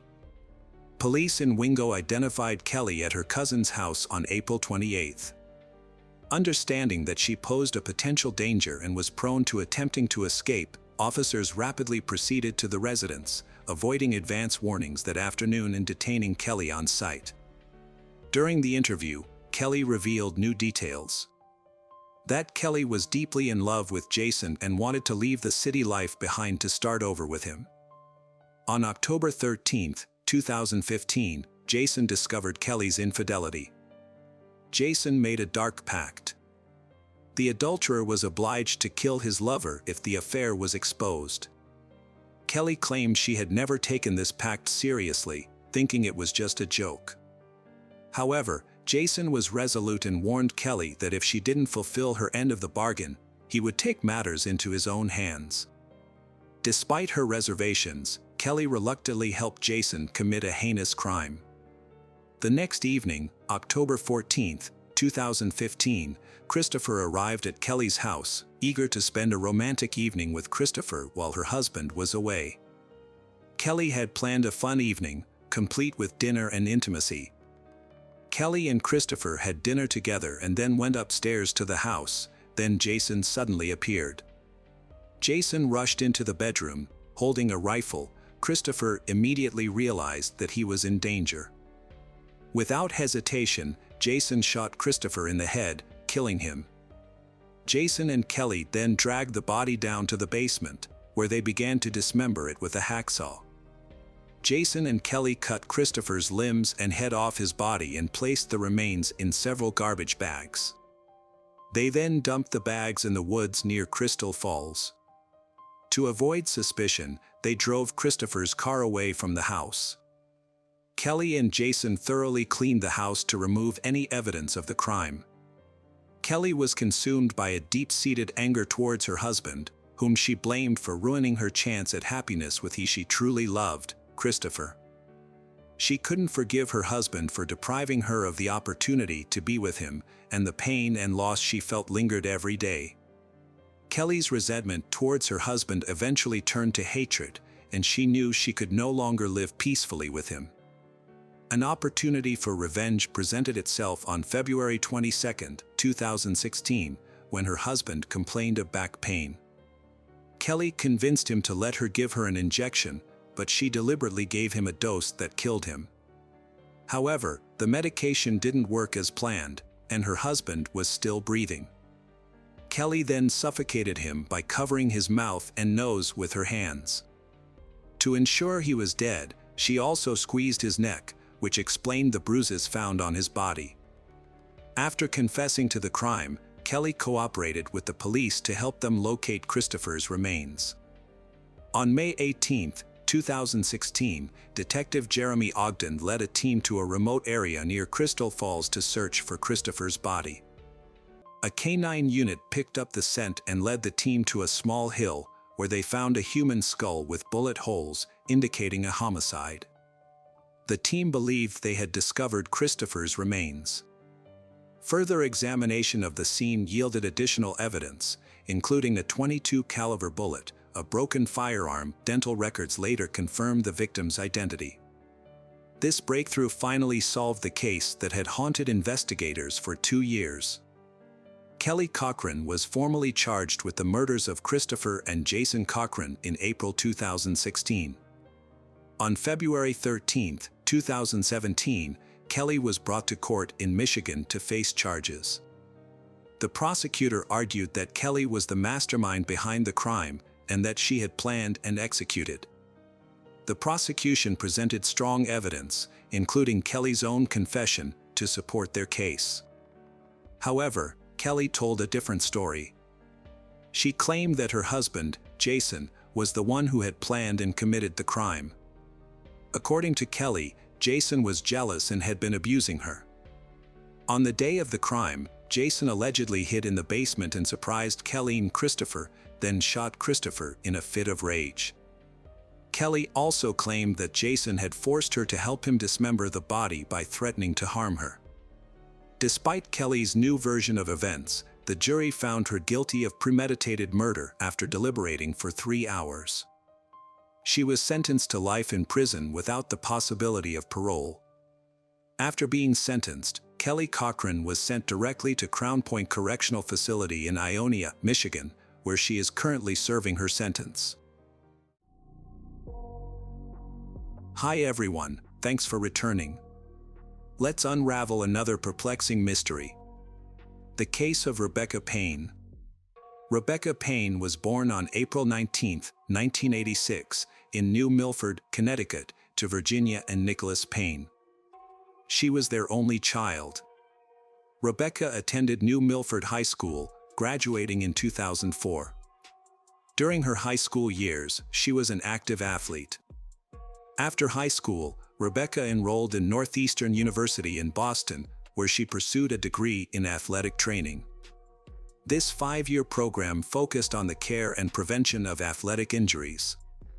In her 4th year, Rebecca held leadership positions, including a spot on the Dean's Council and serving as president of the Athletic Training Club.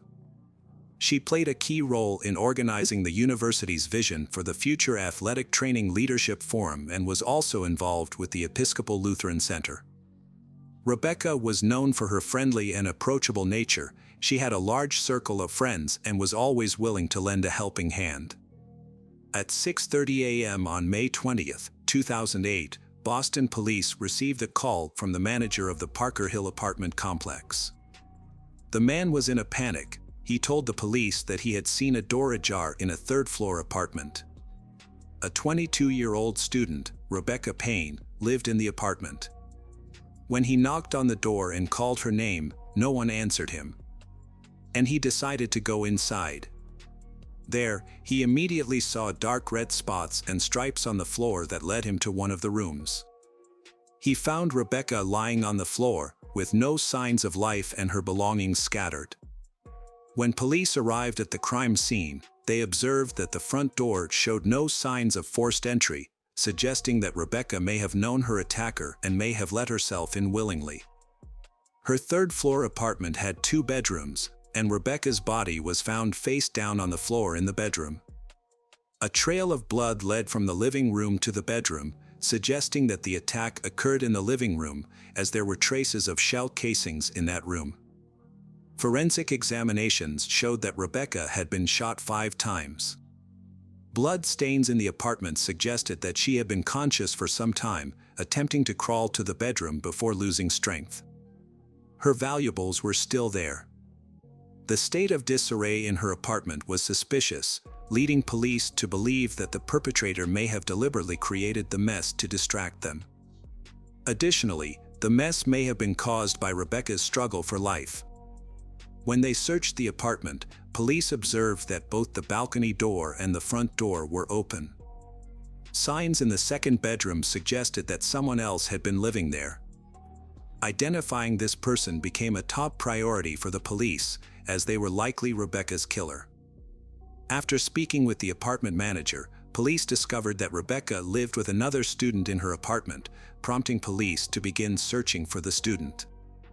At the same time, police interviewed residents of Parker Hill Apartments, some of whom reported hearing a woman scream and gunshots between 3 and 4 a.m. Unfortunately, no one reported the incident to the police. Rebecca Payne's tragic death left her parents reeling, not only from the loss of their daughter, but also from the appalling indifference of their neighbors. Despite hearing Rebecca's screams and gunshots, no one called for help. Rebecca's parents described her as a vibrant and compassionate young woman. She had a big heart and was known for putting others before herself, always looking to help those in need. In the aftermath of her death, police interviewed residents of the apartment complex where Rebecca lived. One man, who lived on the first floor, reported seeing a black SUV approach the building at night. However, due to the darkness, he was unable to see the car's license plates or identify who got out of the vehicle. The apartment building where the crime took place had both internal and external surveillance cameras. However, when police asked the building manager for the footage, they discovered that the cameras only allowed for real-time viewing. The outdated equipment required a video cassette to be inserted into a VCR and manually recorded, but no one had done so. Given this information, along with the fact that the manager was the one who found Rebecca's body, police began to suspect him of the crime. As a resident of the building, he had constant access to Rebecca's apartment and was aware that the surveillance cameras were not being monitored. The suspicion against the manager grew when a background check revealed his past run-ins with the law, specifically related to prohibited substances. Furthermore, an officer noticed dark red stains on the front door of the manager's apartment, which were swabbed and sent for examination. The manager was taken to the police station for questioning, where he denied any involvement in Rebecca's death, claiming he spent the entire night in his apartment with his wife. The police also spoke with his wife to verify his alibi. The woman's husband was initially a suspect, but his wife provided an alibi for his whereabouts during the night of the crime. Laboratory results showed that the dark red stains on his apartment door were just paint, leading the police to release him due to lack of evidence. Police investigating the case reviewed video and photo materials from the scene and focused on a public transportation card found near the crime scene. This card, used to pay for public transport in the Boston area, stores data on its usage, including the location and time of each use. Traffic police provided police with surveillance camera footage of the card being used. After reviewing the recordings, police determined that the card belonged to Rebecca and was used by her on the night she went missing. The footage showed Rebecca walking home, appearing calm and alone, with no signs of anyone following her. Unfortunately, this discovery did not lead to any new leads on the identity of the offender. The police obtained another video from a surveillance camera located outside the hospital building, near the Parker Hill Apartments. This video captured a black SUV driving by at the time of Rebecca's attack. Although the video was poor quality, preventing the officers from seeing the license plates, it did appear to match the description given by the witness, and the detectives believed it was a Ford vehicle. Meanwhile, detectives interviewed Rebecca's roommate at the police station. The roommate expressed shock at Rebecca's death and stated that she had been living with her parents while studying for an exam. This alibi was verified by her parents, clearing her of suspicion. However, the conversation was still fruitful, as she provided potentially valuable information that could aid the investigation. According to Rebecca's roommate, Matt, Rebecca's boyfriend, had access to their apartment. To determine if Matt had a motive to harm Rebecca, police reached out to him by phone. Matt explained that he had moved to New York State to live with his parents around the time of the attack. He claimed to be depressed over Rebecca's death. Matt stated that he had been staying with his parents, and they confirmed his alibi.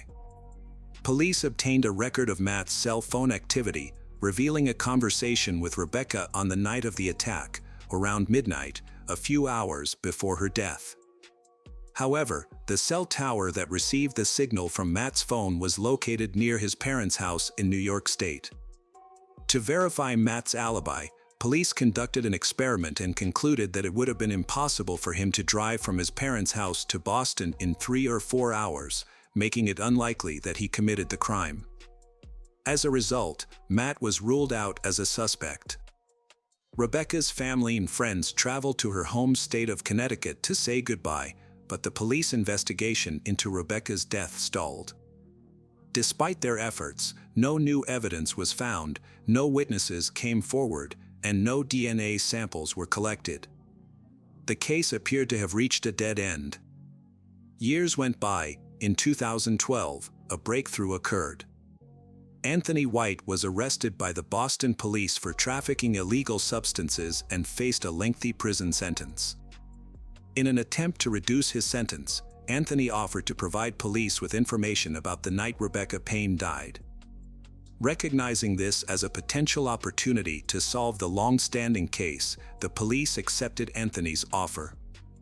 Anthony declared that, on May 20, 2008, Anthony received a call from Cornell Smith, an acquaintance involved in the same illicit activities as him. Cornell requested a meeting, and Anthony agreed. Cornell arrived with their mutual friend Michael Balba, who drove a black SUV. The three of them went to the Parker Hill Apartments, where Michael parked in a spot with a clear view of the building. When Cornell spotted Rebecca in a third-floor window, he identified her. They waited until the lights in her apartment went out, assuming she had fallen asleep. Cornell then climbed from the first-floor balcony to the third-floor balcony, where he found the door to the apartment open. However, upon entering, he found Rebecca awake and lying on the couch in the living room. She began screaming when she saw him, and a brief struggle ensued. Cornell shot her 5 times before fleeing the apartment through the front door and escaping with Anthony and Michael in the SUV. Police questioned the credibility of Anthony's testimony, suspecting that he had fabricated the story based on news reports in order to get a reduced sentence. Police did not understand Cornell's motives, as Rebecca had no connection to him. However, according to Anthony, Rebecca's death was a case of mistaken identity. 2 sisters who lived on the first floor of Parker Hill Apartments looked very similar to Rebecca. The sisters were Cornell's rivals in the illegal drug trade. In retaliation, Cornell targeted Parker Hill Apartments, but he was not sure which floor or apartment the sisters lived in. When he saw Rebecca at the window, Cornell mistook her for one of his enemy sisters. Police looked into Cornell Smith's past and found that in February 2008, he was arrested for dealing illegal substances.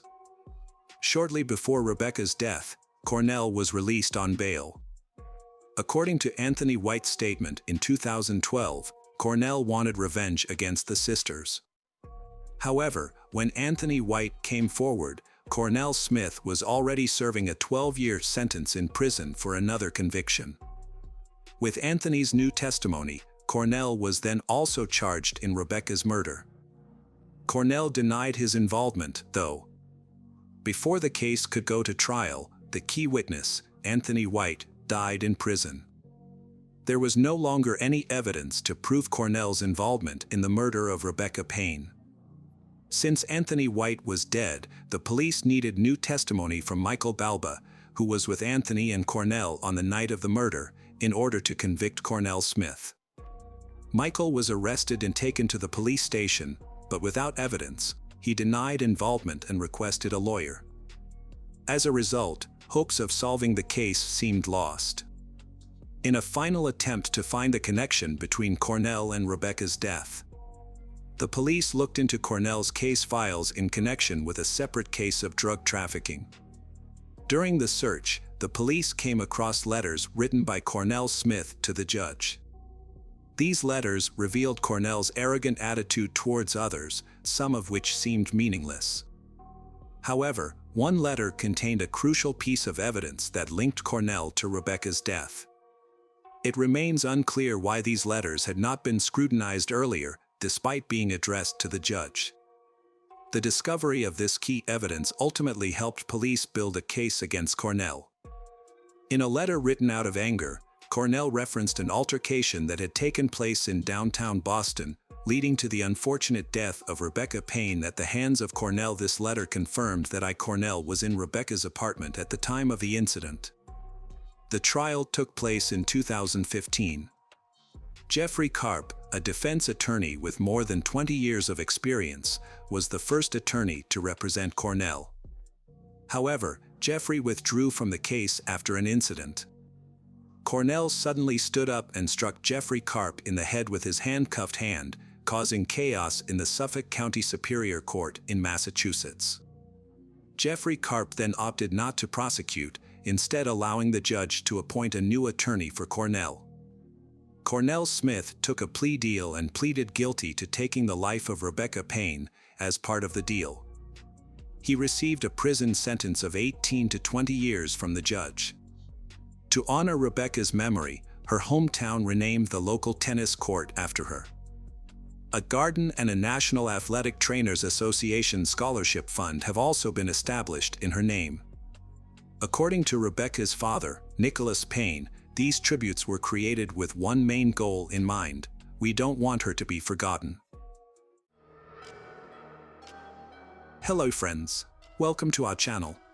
Today, we're going to take a look at another horrible case with you. The case of Alexandria Costial.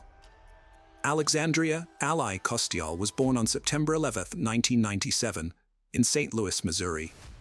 From an early age, her warm and caring personality drew people to her. She had a remarkable ability to make others feel at ease and happy, which made her a well-loved figure in her community. Ally's friendly nature allowed her to connect with people from all backgrounds.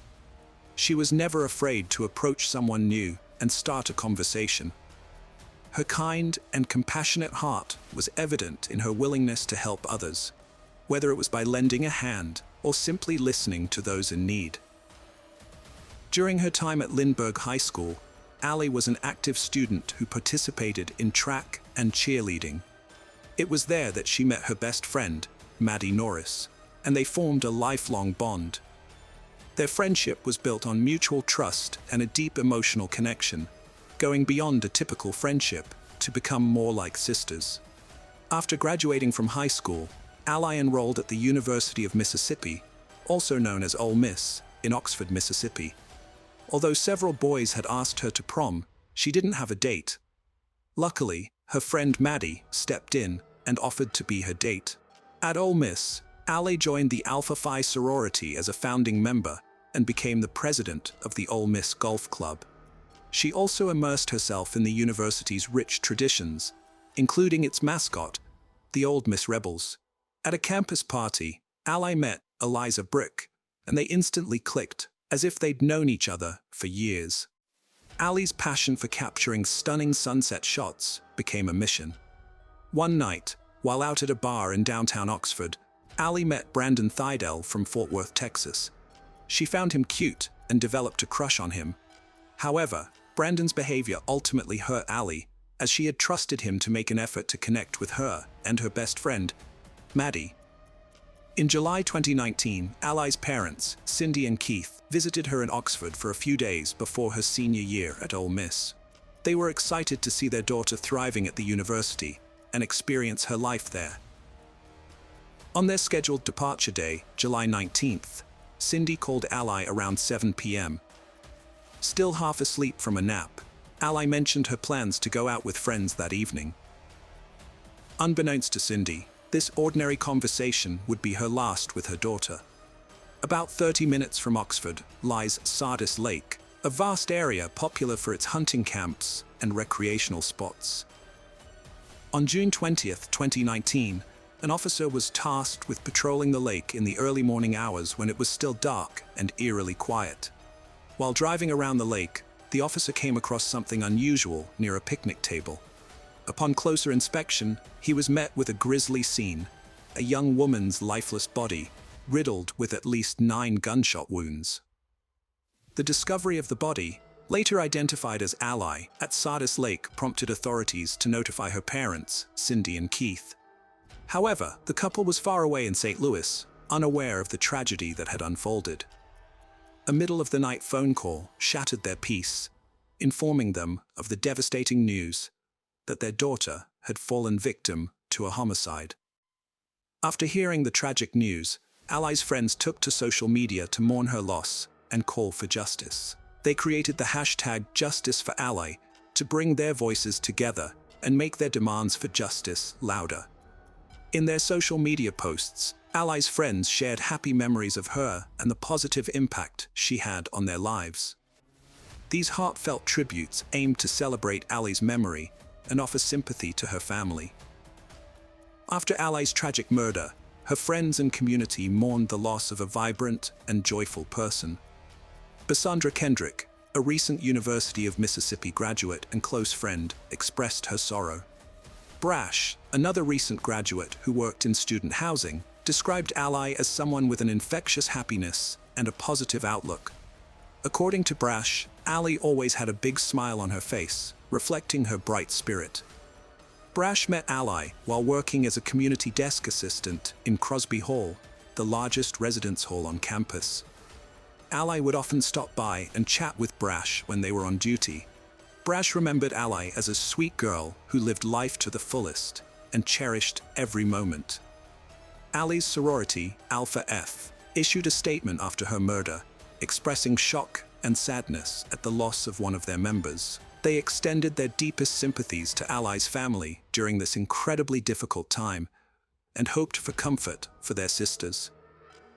Anna Pascoe, another close friend from the University of Mississippi, posted on Facebook to express her heartfelt condolences for the loss of her friend.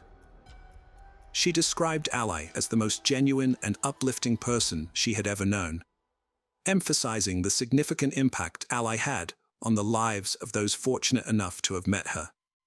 Emily Groh, a fellow cheerleader of Ali at Lindbergh High School, took to Twitter to express her shock and sadness over Ali's murder. She cherished the time they spent together on the squad, praising Ali's bright and positive attitude. Emily regretted not having had the chance to get to know Ali better. At the Sardis Lake crime scene, where Ali's body was found, investigators discovered several cans of White Claw seltzer and .40 caliber shell casings scattered on the ground. A ballistic expert was called in to analyze the scene and piece together what had happened. The expert's findings revealed that the killer had initially sat across from Ali on the picnic table benches when they fired the first shot. However, after the first shot, the killer stood up and began circling the table, moving closer to Ali with each step. The expert theorized that with each step, the killer fired at Ali again. One of the rounds fired by the killer missed its target and got stuck in the wooden picnic table. Crime scene investigators searched Ali's apartment, looking for any clues that could help identify and catch her killer. During the search, they found her Apple Watch, but surprisingly, her phone was nowhere to be found. Yet, some of her messages from the previous night had mysteriously synced with her watch. The investigators examined the content of these messages and discovered that Ali had been chatting with Brandon at length. The messages revealed that Ali and Brandon had planned to meet up. The detective in charge of Ali's murder case contacted Brandon on Sunday, the day after her murder, and asked him to come to the police station for an interview. Brandon told the detective he was unavailable that day, but offered to meet the next morning at 8:30 a.m. However, Brandon failed to show up for the scheduled interview. Following his no-show, the police began tracking his cell phone. The phone's location data showed that Brandon was driving on Interstate 55, heading towards Memphis. The police issued an arrest warrant for Brandon, suspecting he was fleeing, and broadcast a "Be on the lookout" alert for his vehicle, which was easily recognizable due to its unique license plate. 2 hours later, the Memphis Fugitive Task Force spotted Brandon's car at a gas station, where he was sitting at a pump. The agents apprehended Brandon and notified the Mississippi police. Upon searching Brandon's vehicle, investigators found a .40 caliber gun. Additionally, when Brandon exited the car, they noticed bloodstains on his clothing. Once Brandon was arrested and extradited to Mississippi, detectives started reconstructing his activities in the days preceding Ali's murder. On Saturday, July 20th, Brandon spent the day with friends, going bowling. The next day, he visited another friend's house, bringing a 6-pack of beer and his .40 caliber gun. The friend reported that they talked for a while, But when he woke up on Monday, Brandon had left. During the investigation, detectives found that Brandon had no history of physical fights or violence. They also gathered information from Brandon's friends and allies' loved ones, who said that the couple had met at a local bar in Oxford during their freshman year and started dating casually. However, their relationship took a turn for the worse during their sophomore year. Ally's loved ones noticed that she became more invested in the relationship than Brandon, causing tension between them. This led to Brandon blocking Ally's attempts to contact him because she would often go out, get drunk, and call him. 1 year after their initial separation, Brandon and Ally rekindled their romance during the summer before her senior year. They decided to give their relationship another chance and started dating again. However, their reunion was short-lived, as Ally was tragically murdered, and Brandon was subsequently charged with capital murder, which carries the death penalty. Capital murder is the most severe criminal offense, and the state accused Brandon of kidnapping Ally by luring her to Sardis Lake. The news of Brandon's arrest sent shockwaves throughout Oxford, with the details of Ally's murder being widely reported. The arrest sparked widespread speculation and rumors among community members who exchanged various theories. Reporters flooded the town, seeking interviews and information from those closest to Ally and Brandon. This media frenzy brought both positive and negative attention to Oxford, as outsiders watched with a mix of fascination and concern. In September 2019, Brandon pleaded not guilty to Ally's murder. As detectives built their case, they reviewed the couple's text messages.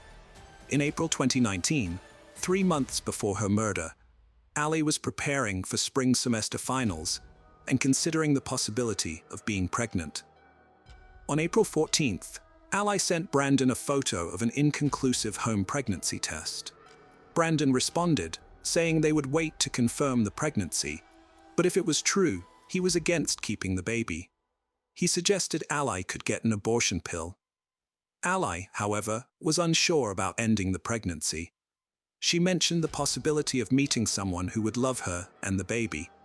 Despite Ally's doubts, Brandon remained firm in his decision, telling Ally he was serious and that having a child would ruin his life.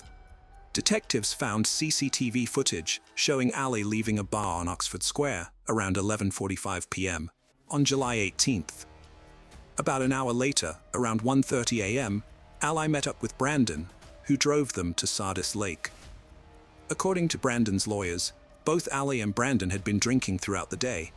Brandon's lawyers claim that when they arrived at Sardis Lake, they sat at a picnic table, listened to music, and at some point, Brandon got up to do drugs by his truck.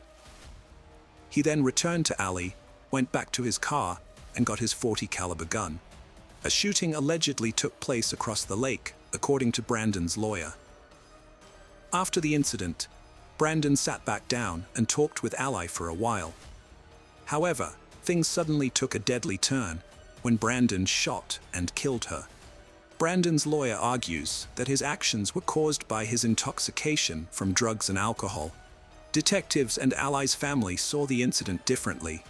They suspected Brandon of murder because they thought he believed Ally was pregnant and this would ruin his life. In their view, the killing was a deliberate, cold-blooded, and well-planned act. On August 27, 2021, Brandon accepted a plea deal, spared from the death penalty, and pleaded guilty to first-degree murder. He was sentenced to life in prison without parole. Ally's loved ones, wearing her favorite color pink, filled the courtroom to show their support.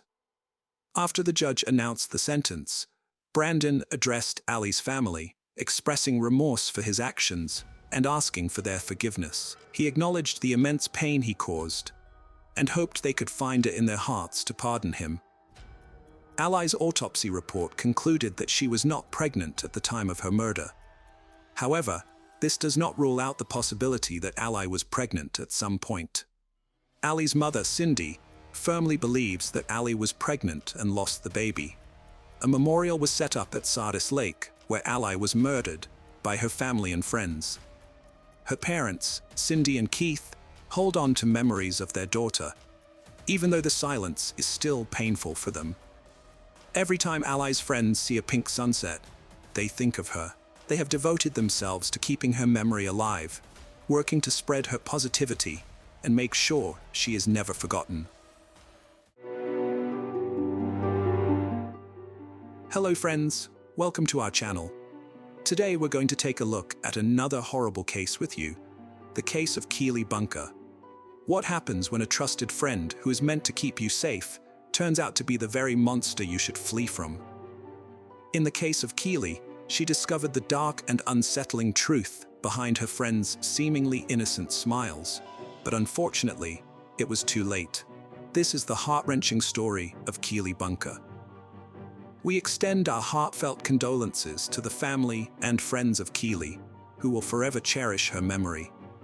Before the 19th of September 2019, Keely was full of life. Born on the 7th of September 1999, Keely was both a blessing to her parents and a role model to her siblings. Her mother described her as a precious and beautiful daughter, while her sister described her as one of the most vibrant, caring, and beautiful souls this earth has ever seen. She was a go-getter who had worked her way through the hurdles of life to get a degree and become a teacher. On the day she met her tragic fate, she was to go in for an interview to become an assistant teacher. But that promising life was cut short by her childhood friend, Wesley Street. Wesley and Keely had known each other since they were in infant school. Although they might not have been best of friends, they were quite close because they maintained their friendship through the years. It was for this reason Keely invited him to her 20th birthday celebration after the musician H's concert at the O2 on the 18th of September 2019. Keely was very excited about that day. On the day of the concert, Keely and her best friend, Monique Riggin, met Wesley at the New Street station in Birmingham. After the concert, the trio went to a nightclub where they partied till 2:40 a.m. Then they got a taxi back to Tamworth, where they stayed. Keely's house was a walking distance from where they alighted, and Monique had asked her to stay the night due to concerns about her safety. But Keely didn't want to miss the job interview she had fixed the next day and said, "I've got Wes, he'll walk me back, it'll be fine." That was the last time Monique saw her. The next day, Keely didn't get to the interview, and friends and family tried to contact her. By 5:30 p.m. that day, her father filed a missing persons report. After reaching out to friends, the police discovered Wesley was the last person to see her, and he was immediately brought in for questioning. The 20-year-old man claimed to have parted ways with Keely when they reached a telephone box close to his home, leaving her to walk the rest of the path alone. As part of the investigation, the police officers told him to take them to the exact location, and he pointed it out. He even showed the officers the exact route they had walked to that very spot, and they couldn't be more grateful for his help, so they let him go. But at 9 p.m., her uncle, Jason Brown, who was part of the search party, discovered Keely's body submerged in a pond in Wigington Park in Tamworth. Her clothes had been taken off, and there were marks on her neck, indicating that she had been strangled to death. It was a horrifying sight. Wesley immediately became the first suspect. The police arrested Wesley, and the interrogation began. He stuck on the fact that he had left Keely alive at the telephone box. But when they went through his mobile phone, his GPS showed that he went to the location of the murder 7 times that day. And when he tried to argue his innocence, the CCTV footage showed him and Keely by Tamworth Rugby Club later than the time he claimed to have left her. His bank card and jacket were found in the park, and the post-mortem examination of Keely revealed Street's DNA. With this evidence, he was charged with the sexual assault and murder of Keely. Initially, during the trial, Wesley kept arguing his innocence. He mentioned that he was so drunk, he messed up the description of how the night went. He promised that he had left her happy, and she seemed happy. However, later into the trial, he claimed to have accidentally killed her during consensual sex in the park. He said Keely had flirted and teased him as they walked home, and in the end, they had found themselves in the park. But you should note that before that confession, he claimed that they were childhood friends who had never entertained any ideas of romance, so it was clear that he kept changing his statements to go in line with the evidence that was being presented. Wesley went on to describe how his GPS location showed him returning to the murder spot several times that day. He said that after accidentally murdering her during a moment of passion, he dumped the body in the pond and kept returning to the location to cover Keely with branches. When he was asked why he didn't tell the truth, when he was asked by the police and Keely's relatives before the body was discovered, he said, "I didn't know how to act and explain to other people how she died, because I felt embarrassed in myself and very scared to explain to the police, everyone, my mom and dad." However, the evidence presented by the prosecution showed otherwise. On their walk home, Wesley had persuaded Keely to go towards the rugby club close to the park on the pretext of going for a smoke. On getting to the park, he had forced himself on her and held her in a chokehold while she was fighting for freedom. His claims that he killed her in a moment of passion couldn't have been possible because it would take more than a few seconds for her to die. Then, when she died, he took her to the pond, covered her up with branches, and went home. The evidence presented before the jurors was already enough to find him guilty. But before the sentencing date, more chilling evidence about Wesley's horrible nature came to light. Due to the severity of the case, media outlets were quick to post details about the trial. This unknowingly triggered a reaction from women who had been previous victims of Wesley. In the court, Wesley portrayed himself as a young man who had made innocent mistakes. His father also testified that he was autistic and needed help understanding the proceedings of the trial. However, 3 women who had been victims of his sexual assault came forward to completely refute any claim of his innocence. In the year 2015, he sexually assaulted a 16-year-old girl. In 2017, his victim was a 15-year-old girl. And just a few months before Keely's death, his victim was another 20-year-old. Although investigations show there was a possibility there were more victims, those 3 were the only ones courageous enough to step forward. One of them told the court that she thought she was never going to get over it, but she had fought the sickening thoughts that almost overwhelmed her. Another said she was really scared to tell anyone because of how ashamed she felt. But after hearing about Keely's case, she just couldn't remain quiet. The third survivor shared how she blamed herself for the incident because she had gone to his house. Hannah Sway, the lead prosecutor, described Wesley's offense as a pattern of offending. She described Wesley as a man who tried to get what he wanted without having any regard for the consequences. She also mentioned that his innocent look and friendly character made his victims less wary of him. Reports show that his victims were either friends or acquaintances. It's easy to have a stereotypical image of a perpetrator, but what we often do not think about is a young lad who is popular, who has many friends, who is well known and liked, said Detective Inspector Cheryl Hannon, the senior investigating officer on the case. She also described Wesley as a devious and manipulating character, noting his arrogance in playing the martyr. He acted as if people were blaming him unfairly when he knew full well where she was and what he'd done, and the efforts he'd gone to concealing it to delay people finding her. His friend trusted him to walk her home that night, and it's only Wesley to blame that she didn't make it home. He was trusted to walk her home, but he manipulated the situation, preyed upon her, and ultimately raped and murdered her.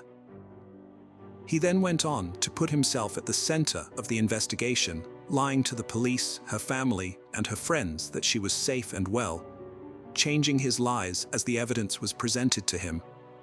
Wesley was sentenced to 30 years in prison without parole.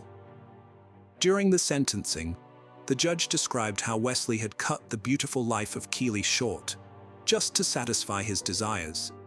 she lost the opportunity of fulfilling her life ambition of helping to educate young children, and her family had lost the company of their beloved daughter, sister, and niece. Keely's relatives also shared how they would never completely heal enough to forgive Wesley.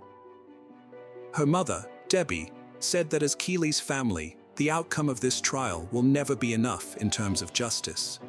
Keely was the kindest, most caring, and innocent young lady, and she was only just starting out in her life.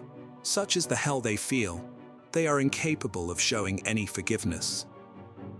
The horrible fate of Keely is a reminder that we can never truly tell who a person is. Everyone should always take precautions when they're out so late, because a person who you might deem your protector might actually be the predator. Hello friends, welcome to our channel. Today we're going to take a look at another horrible case with you. Blake Leibel was born in Toronto, Ontario, Canada, on the 8th of May in 1981. His family was a well-off family right up the tree. His father, Lorne Leibel, is a well-known real estate tycoon and Canadian Motorsport Hall of Famer, while Blake's mother, Eleanor Chettle, inherited Alros products from her father, Paul Chettle. This company makes plastic polytop materials and is reported to generate over $28 million in sales annually. But while grandfather Paul Chettle was a success, it was reported that he was known to be a control freak and bully. Paul's wife, Blake's grandmother, suffered from a severe mental illness of some kind. The specific diagnosis remains unknown, but what is known is that when Paul Chettle passed away, he left a will behind that withheld inheritance from his family, pending not only alcohol and drug screening but also an HIV test. Once relatives successfully passed these stipulations, Paul Chettle's girlfriend would get 2 Mercedes-Benz cars, a Cadillac, and some other parting gifts, while Blake's mother got a payout of $12 million. Oddly enough, Blake's brother Cody Leibel was cut out of the will, with Paul Chettle stating that it wasn't out of lack of love, but rather that he knew Cody's father would adequately provide for him. On the other side of the family, Blake and Cody's father, Lorne Leibel, was a man who dated beautiful young women and took them out in fancy Ferraris. He was the envy of any man who set eyes on his fortunes or female companions. When Lorne Leibel split up with Eleanor Chettle, Blake lived with his mom, while Cody lived with his dad. It was during this time that Blake and his father reportedly became distant and estranged, as Blake felt that Lorne wasn't providing enough for him financially. Even so, the Leibel family was, by all accounts, a highly successful one. Even Blake's grandfather, Stanley Leibel, was a well-known sailor who competed in the 1968 Summer Olympics and then later developed hundreds of homes across Toronto. Even Blake's aunt, Terry Leibel, is a Canadian journalist who served as a host for CBC's Olympic coverage during the 1996, 2002, 2004, and 2006 Games. Blake and his brother Cody Leibel were destined for success right from the very start, or at least they certainly had the financial environment around them to allow them to succeed at whatever they put their minds to. As a matter of fact, when Cody Leibel moved to California, he certainly left his mark of success on the world. He even sold his 5,500 square foot home in Beverly Crest for almost $18 million in 2017. The buyer was reportedly Katy Perry. Then later on the same year, Cody bought Reba McEntire's house for a reported $25 million, crowning him the youngest homeowner in Beverly Park history. This move made him neighbors with big names like Sylvester Stallone, Mark Wahlberg, Denzel Washington, and even Eddie Murphy. As the world's youngest owner of a Ferrari Enzo, Cody not only owned a record label, but he was a regular at a poker club called Molly's Game that reportedly hosted famous faces like Leonardo DiCaprio, Ben Affleck, Matt Damon, and Tobey Maguire. Cody Leibel certainly seemed as successful as the family that raised him. Cody's brother, Blake Leibel, moved to California in 2004. He reportedly still received an allowance from his mother that totaled close to $2 million in just 8 years. In 2011, Blake's mother Eleanor would die of brain cancer, leaving a huge inheritance behind to Blake and Cody. Roughly 2 years later, Blake challenged his mother's will to remove his father as trustee and deny his brother Cody his inheritance. But Blake, who reportedly didn't even attend his mother's funeral, received little sympathy from the courts. But who is Blake Leibel? He wrote and directed a comedy film in 2009 called Bold. It was very low budget, and it didn't hit well at all. The movie was a massive flop with a 2.6-star rating on IMDb, but apparently you can still find it on Plex TV if you're curious. Blake Leibel also directed a 2013 film called Soulmates. He's even listed as a creative consultant and director on a few episodes of Mel Brooks' Spaceballs, the animate. In 2010, Blake published a graphic novel called Syndrome. The novel was about a man named Dr. Chattel, who happens to share the same name as Blake's own mother. In the novel, Dr. Chattel studies serial killers.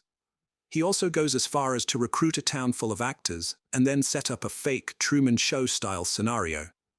Next, he fakes the execution of a serial killer before wiping his mind and allowing the memoryless man to run free in the fake town, so Chattel can monitor his actions. The doctor's goal in the book is to cure serial killers. Chattel's character can be quoted saying that evil is not some mysterious force. Evil is a syndrome.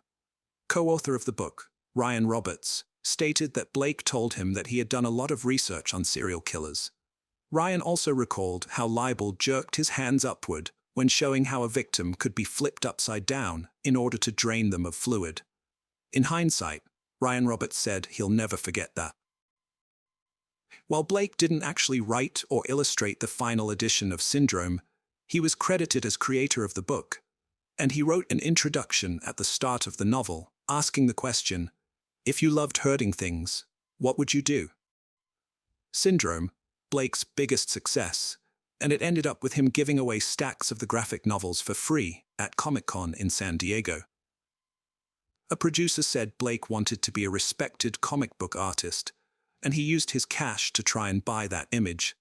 He tried hard to come across as cool and edgy, but it was clear to everyone that Blake Leibel had some serious mental issues that he needed to address.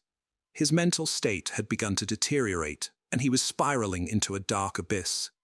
Those close to him had started to recognize the signs, but none could foresee the depths to which Blake would ultimately sink until it was beyond anyone's reach to save him.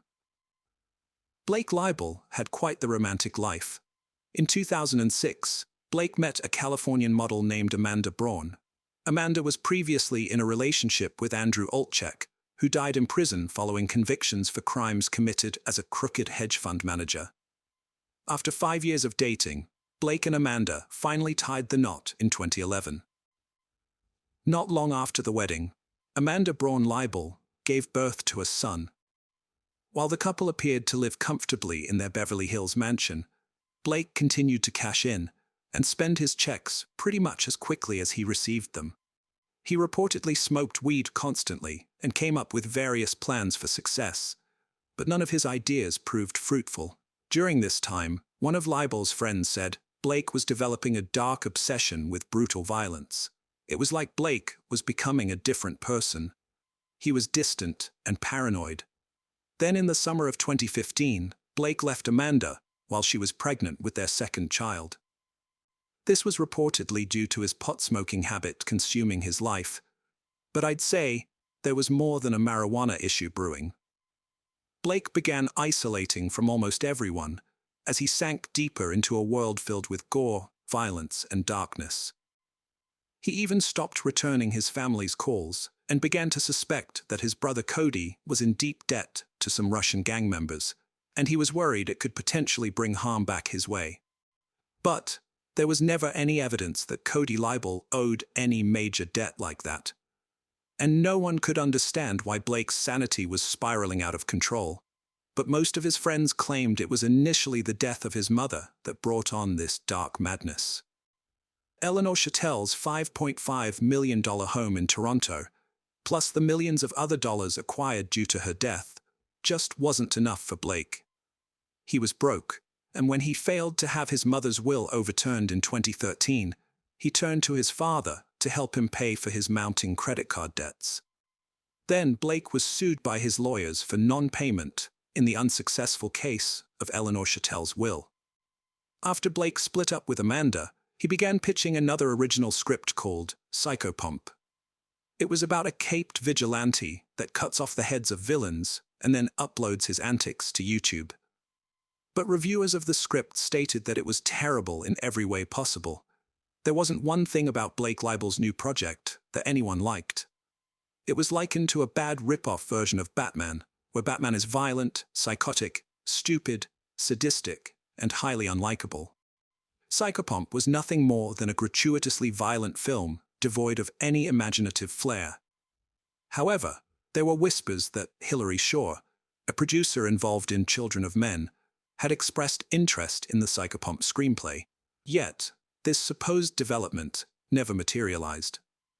While married to a pregnant Amanda Braun, Blake had started seeing Iana Kassian, a stunning 30-year-old Ukrainian former attorney from Kiev. In no time, Blake got her pregnant too, and for a while, they seemed happy and healthy as Blake pulled Iana into his fantasy world of Hollywood hot pink. All the while, his mental decline was picking up speed at a volatile pace. In May of 2016, Iana gave birth to a baby girl named Diana, and to outside observers, the new family appeared to be doing well. However, the reality was far from idyllic. Blake harbored intense jealousy towards the infant, as a storm of anger raged within him. No longer the sole object of Iana's affection, Blake found himself replaced by baby Diana, pushing him to new heights of psychological instability. He incessantly demanded sexual attention from Iana, threatening to abandon her for another woman if she refused his advances.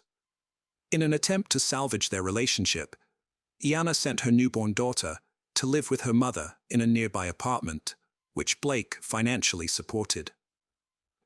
Then on the 20th of May, Blake Libel was arrested for sexual assault not far from his condo.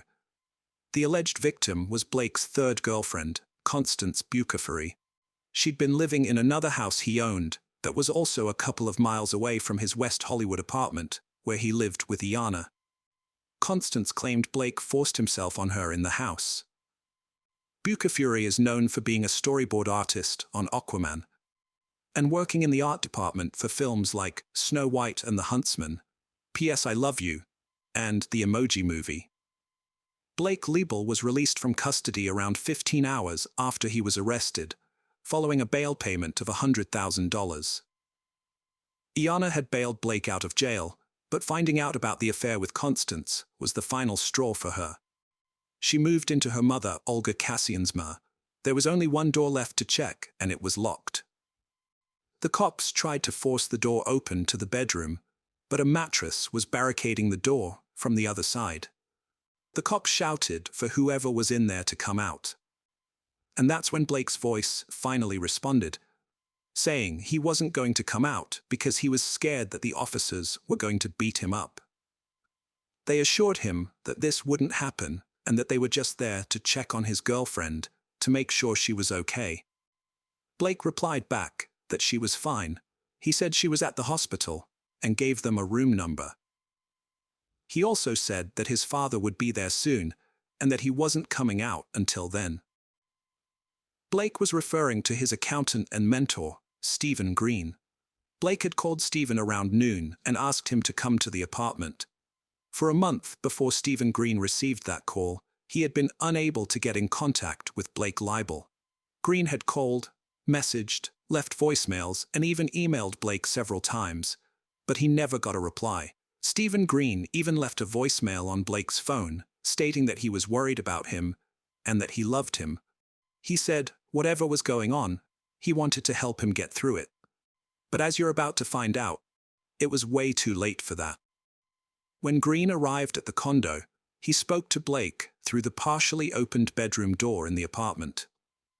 A short while later, a detective arrived on the scene to find Green now in the living room talking to Blake on the phone. Libel was still barricaded in the master bedroom. When Green hung up the phone, the detective asked him to call Blake back, which he did. After a few minutes of conversation, Blake Libel finally agreed to come out. He was only wearing boxer shorts when he emerged from the room. Stephen Green gave Blake some clothing to put on, Luckily, officers checked the clothing first and found Leibel's passport and about $4,000 in cash. It's thought that he was going to try and make a break for it, but that never happened. As the officers entered the bedroom, one of them screamed, "She's on the bed!" The detective immediately ordered everyone to go outside, and he called in the paramedics who were waiting on standby. Sadly, Yana Kassian was pronounced dead at 1:02 p.m. on May 26th. Yana Kassian's naked body was lying on a clean sheet and was covered by a red Mickey Mouse blanket on top of a blue polka dot blanket. Her head was on a pillow. There were abrasions and bruising on the left side of Kassian's face, consistent with blunt force trauma. There were human bite marks on Kassian's left jaw and left bicep, as well as fingernail marks under her jawline. Her scalp had been removed from around her eyebrows to the hairline on the back of her head. A large portion of skin on the right side of her face had also been removed. The skull bone was visible. There were cuts across her lower forehead, below the eyebrows. There was also a cut on the right side of her face, from her cheek to her jawline, and another on the left side of her face, toward where the ear should have been, but it was missing.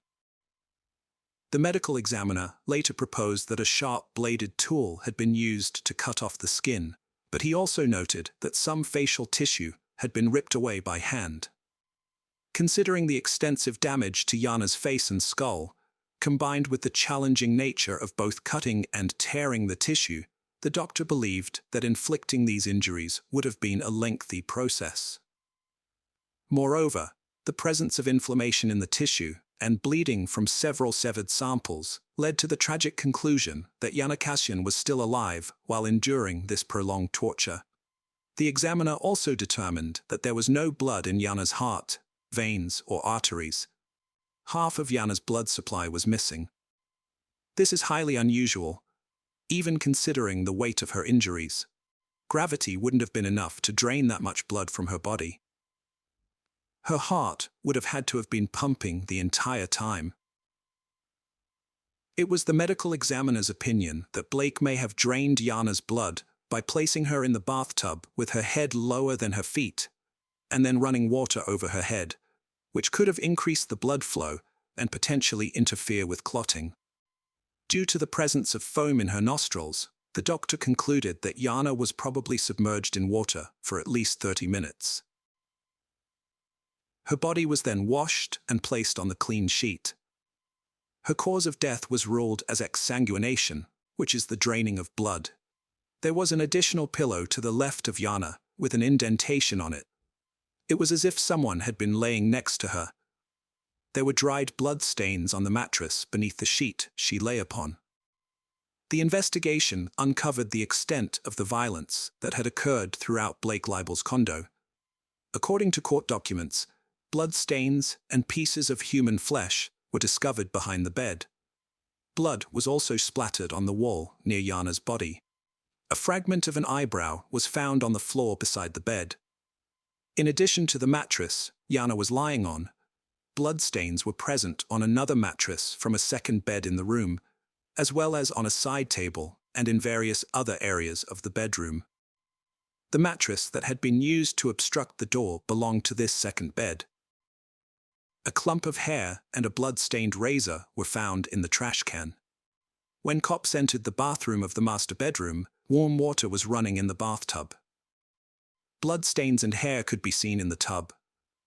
A green paring knife with blood on it was found in the top drawer in the bathroom.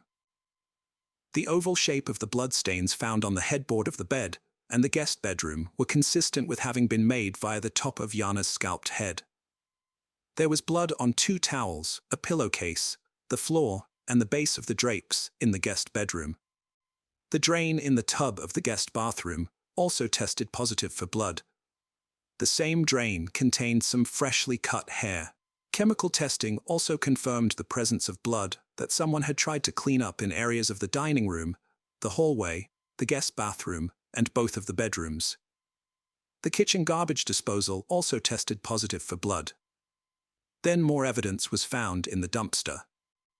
Inside trash bags that had been thrown down the garbage chute, mere feet from Blake's condo door, investigators found blood-stained bedding, towels, clothing, bath mats, placemats, a bed skirt with bloody handprints, human tissue, including some pieces with hair that appeared to be scalp, and the missing ear. Samples taken from Blake's hand and fingernails also contained Yana's DNA.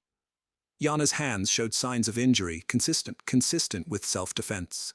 The marks and bruises seen on Blake's face when arrested were most likely inflicted by Yana, fighting for her life. The LA coroner concluded that she was kept alive for around 8 hours.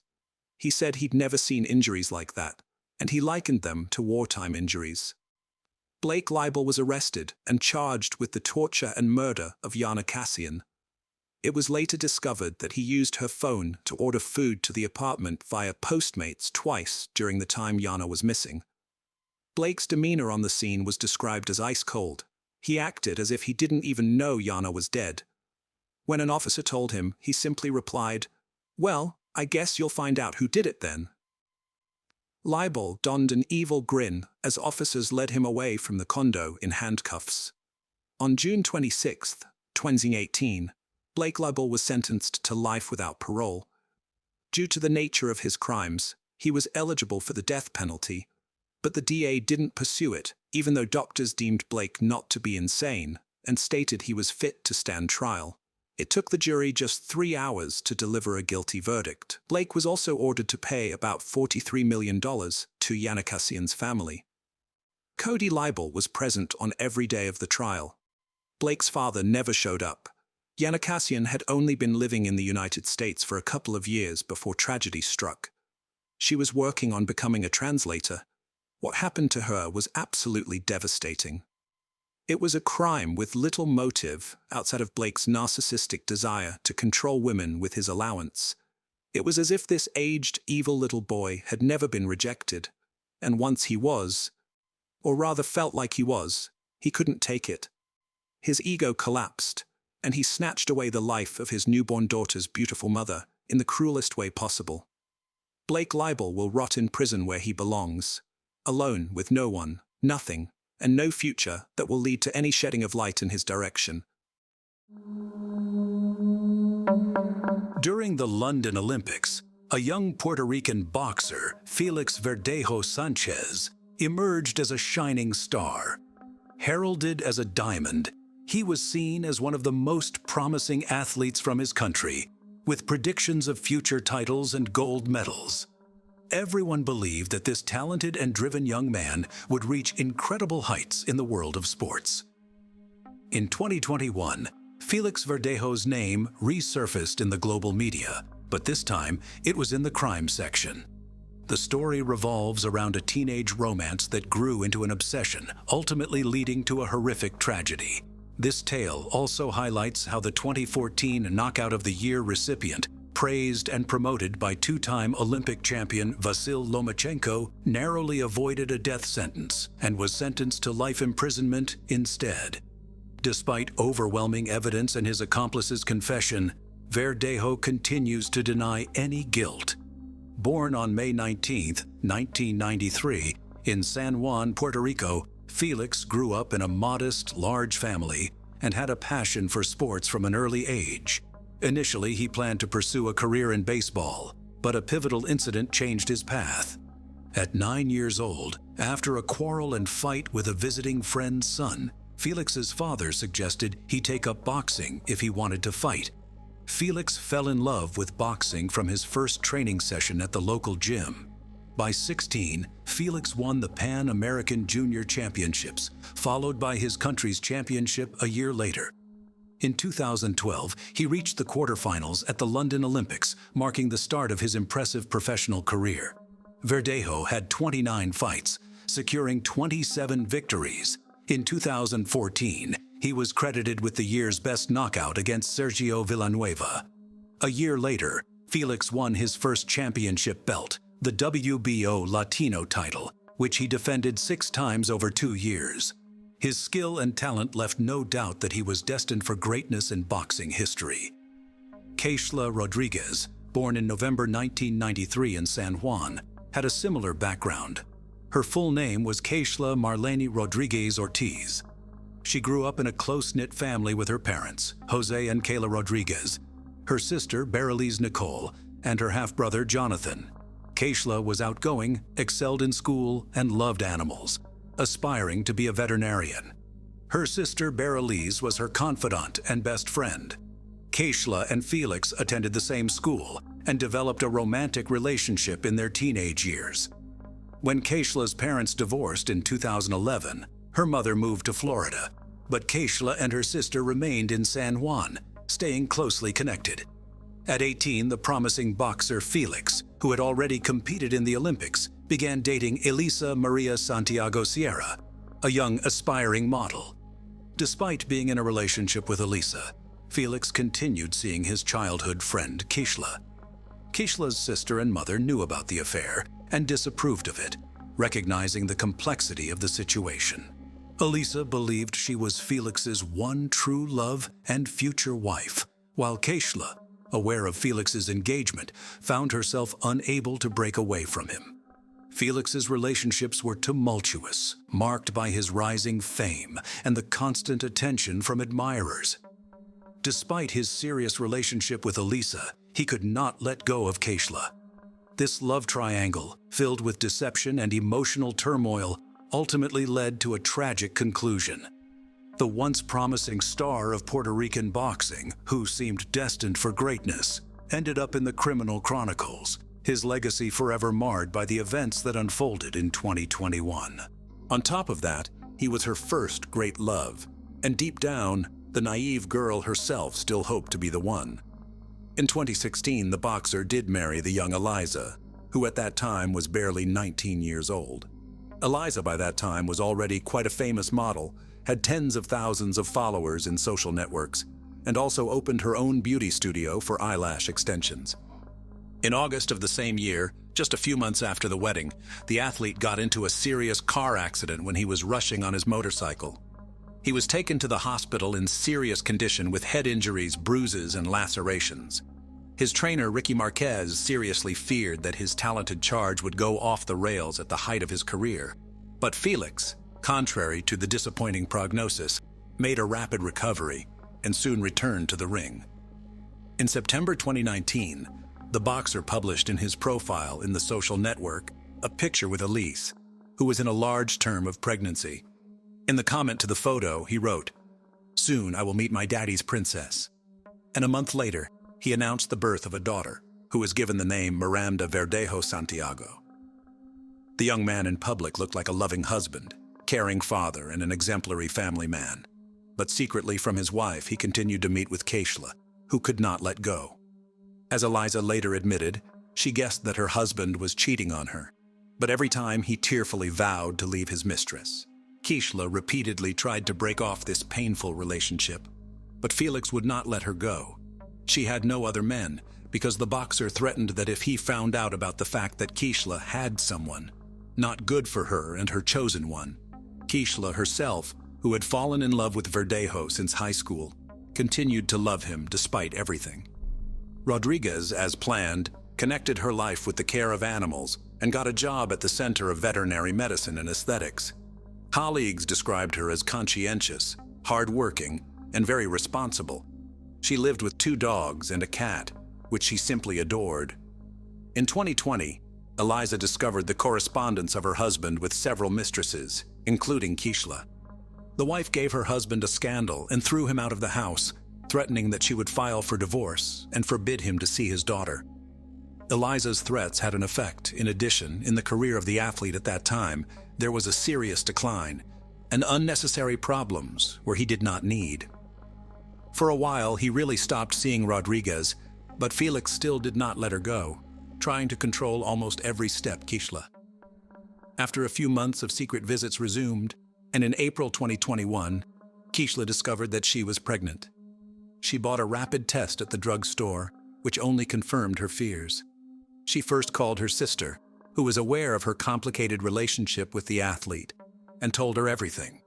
It was out of the question to have an abortion, because Keishla was already 27 years old, and she was ready to have a child, even if she had to raise it on her own.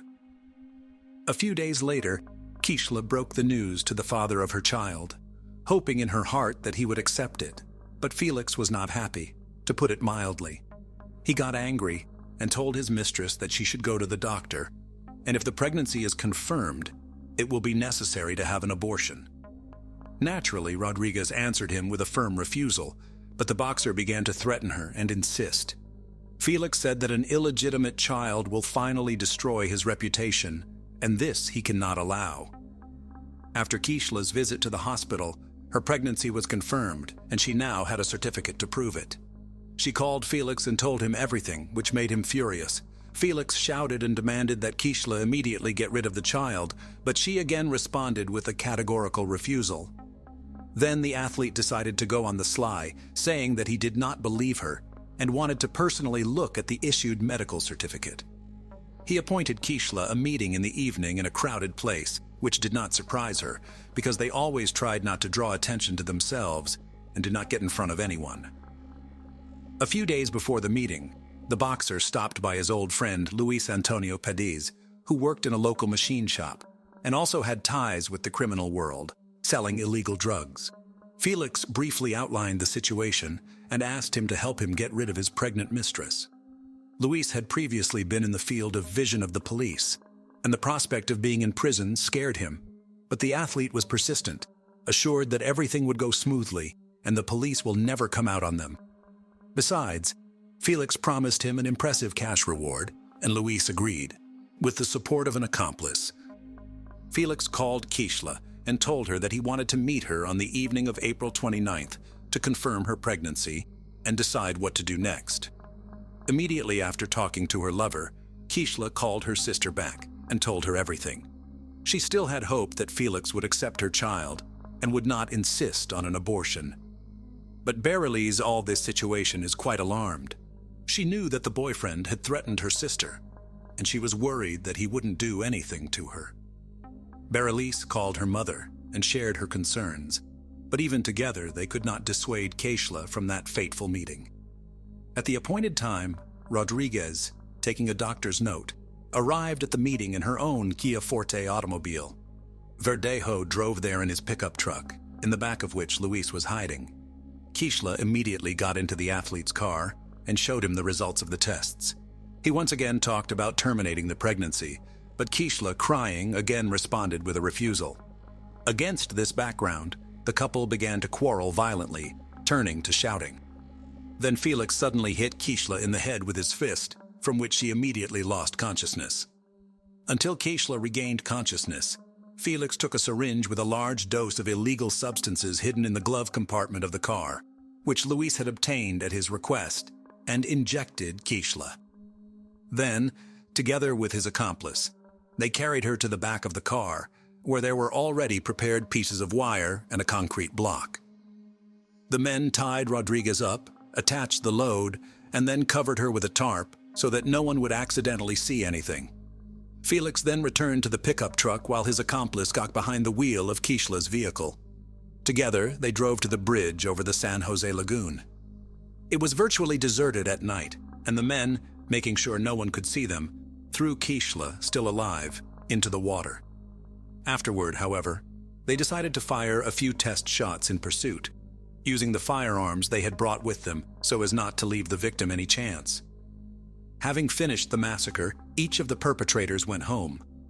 Kishla's co-workers were the first to worry when she didn't show up at the Veterinary Medicine and Aesthetics Center the next day. Kishla has always been very responsible and couldn't just not show up for work without notifying anyone. Since she didn't answer the phone, it was decided to contact her sister to find out what happened. After several unsuccessful attempts to contact her sister, she went to her house. No one answered the door, but Bereliz had a spare key, so she got in without difficulty. However, she was met only by hungry animals who had not eaten anything for almost 24 hours. Now Bereliz was already in a panic because she realized that something terrible or irreparable had happened to Kishla. She immediately called her mother and told her everything, and then reported to the police about her suspicions and threats to her sister. She also called Felix, but he claimed that he had spent the previous evening and night at home with his family and had not gone to any meeting. The missing girl's mother took the first flight from Florida to San Juan. She thought that her lover might have taken her daughter to a private clinic and paid for her to have an abortion without her consent. Kayla didn't even want to think about the fact that Kaishla was no longer alive. The first thing to do was to question the missing girl's neighbors and co-workers, but they didn't notice anything suspicious and couldn't provide the investigation with any useful information. In parallel, messages about the disappearance of Rodriguez were posted on popular social networks with requests to respond to those who know anything about her fate or current whereabouts. The case quickly received wide publicity, and when it became known that the missing girl was in a long-term relationship with a famous athlete and was expecting a child from him, reporters literally lined up to interview any of Rodriguez's family members. The relatives did not hold anything back and spoke out about their suspicions, among other things, blaming Felix for the incident. On April 30th, Kaishla's car was found abandoned on the east side of the city, with her documents and personal belongings inside. No signs of struggle were found in the interior, giving a faint hope of finding its owner alive. On May 1st, a passerby strolling on the bridge over the lagoon saw a strange shape resembling a human body in the shallow water. He reported his discovery to the police, who soon recovered from the water the body of a young woman, presumably the same one the whole city had been looking for several days. Members of the Rodriguez family, who arrived to identify the body, hoped to the last that it was not Kaishla, but their hopes were not realized. The body had been in the water for several days and changed a lot. But the girl was immediately identified by a remarkable tattoo on her arm. When news of the gruesome discovery hit the press, the residents of the city revolted and began to go out to spontaneous rallies, demanding punishment for those responsible. The same day, Verdejo was detained and taken to the police station for questioning, but the athlete categorically denied his involvement and claimed that on the night of Kaishla's disappearance, he was at home with his family. As there was nothing to charge him, Felix was released on his own recognizance. One of the key witnesses was the athlete's legal wife, who at the first interrogation admitted that she was aware of his affair with Kaishla, but that she had heard about her rival's pregnancy for the first time. On top of that, she did not confirm her husband's alibi, saying that he was not at home on the night of the murder. The first thing investigators did was check traffic surveillance footage on the way to the bridge from which Kaishla was thrown. That's how they found Felix's pickup truck and the victim's car traveling behind each other. But the Kia Forte was clearly not driven by its owner. On the same day, the boxer's car was seized for examination, and in its body they found some hair of the deceased. Luis was the first to surrender to the police, promising to tell the whole truth in exchange for a reduced sentence. Felix was also taken into custody, but he refused to cooperate with the investigation, did not answer questions, and continued to deny his guilt, despite the presence of irrefutable evidence. A firearm was seized from Felix, which he used to shoot the victim from the bridge, and for which he had an official permit. Also, a cell phone check confirmed the fact that Felix, Luis, and Kaishla were in the same location on that fateful night. Kaishla's final farewell was on May 8th, and the funeral ceremony was all over the national news. It was a kind of action, calling for the perpetrators of the tragedy to be punished to the full extent of the law, as well as an action to draw public attention to the problem of gender violence. The coffin with Rodriguez's body was brought to the cemetery, not in a traditional hearse, but in a white carriage, over which white flower petals were thrown from the air. Many famous Puerto Rican natives, including show business stars, athletes, politicians, and public figures, have spoken out about the high-profile incident. Verdejo was charged with carjacking, kidnapping, premeditated murder, and the murder of an unborn child. All of these crimes together carried the death penalty, but the relatives of the deceased from the very beginning asked the court to elect a sentence of life imprisonment for the killer, so that he would suffer in captivity for the rest of his life. The hearing was repeatedly postponed due to the worldwide coronavirus pandemic, but in the spring of 2021, the trial was held in virtual mode. The court found that the crime was committed by a group of persons by prior conspiracy and with particular cruelty against a pregnant woman. It was possible to reconstruct the chain of events of that night and the details of the crime, mainly thanks to the testimony of Luis, who did not deny his guilt. He admitted that it was he who, at the request of a friend, got the drug for injection and also brought a wire and a concrete block to get rid of the body. But Felix continued to insist on his non-involvement in the case, although his words could not seriously affect the situation. By the way, the wife of the boxer, who acted in court as a witness, almost immediately after the arrest of her husband filed for divorce and tried to abstract from what was happening, focusing on the development of his business and raising a young daughter. According to some reports, not so long ago, Elisa Santiago remarried. Elisa herself admitted in an interview that she repeatedly received anonymous calls and messages with death threats, as well as death wishes to her and even Miranda. Many considered it was the spouse of the athlete as the organizer of the crime, but no evidence was found. In the summer of 2023, it became known that the jury, having familiarized itself with all the evidence and heard the testimony of all the witnesses, was finally ready to announce the final verdict. Felix Verdejo and his accomplice Luis Cadiz were found guilty on each of the charges against them. But despite this, the killers have not yet been sentenced. The next court hearing is scheduled for mid-November 2023. Most likely, both men involved in the deaths of Keishla Rodriguez and her unborn child will likely go to prison for life, with no right to ever leave prison. Jordan chased Zara for about half a mile with a shadow of persistence and evil. Zara, unaware of the danger, continued on her way, without suspecting that evil was already approaching. Suddenly, he appeared out of the darkness like a ghost, grabbed her by the neck with one hand, and covered her mouth with the other so that the girl would not scream. He blocked her breathing, and then dragged her into the thicket of the forest, where darkness and inhumanity awaited the victim. There, in a forgotten corner of the world, hell descended on Zara. He forcibly invaded her body, her soul, leaving only a scream of pain and horror that was lost in the darkness of the night. Despite her desperate attempts to resist, her cries remained unanswered in the ruthless void.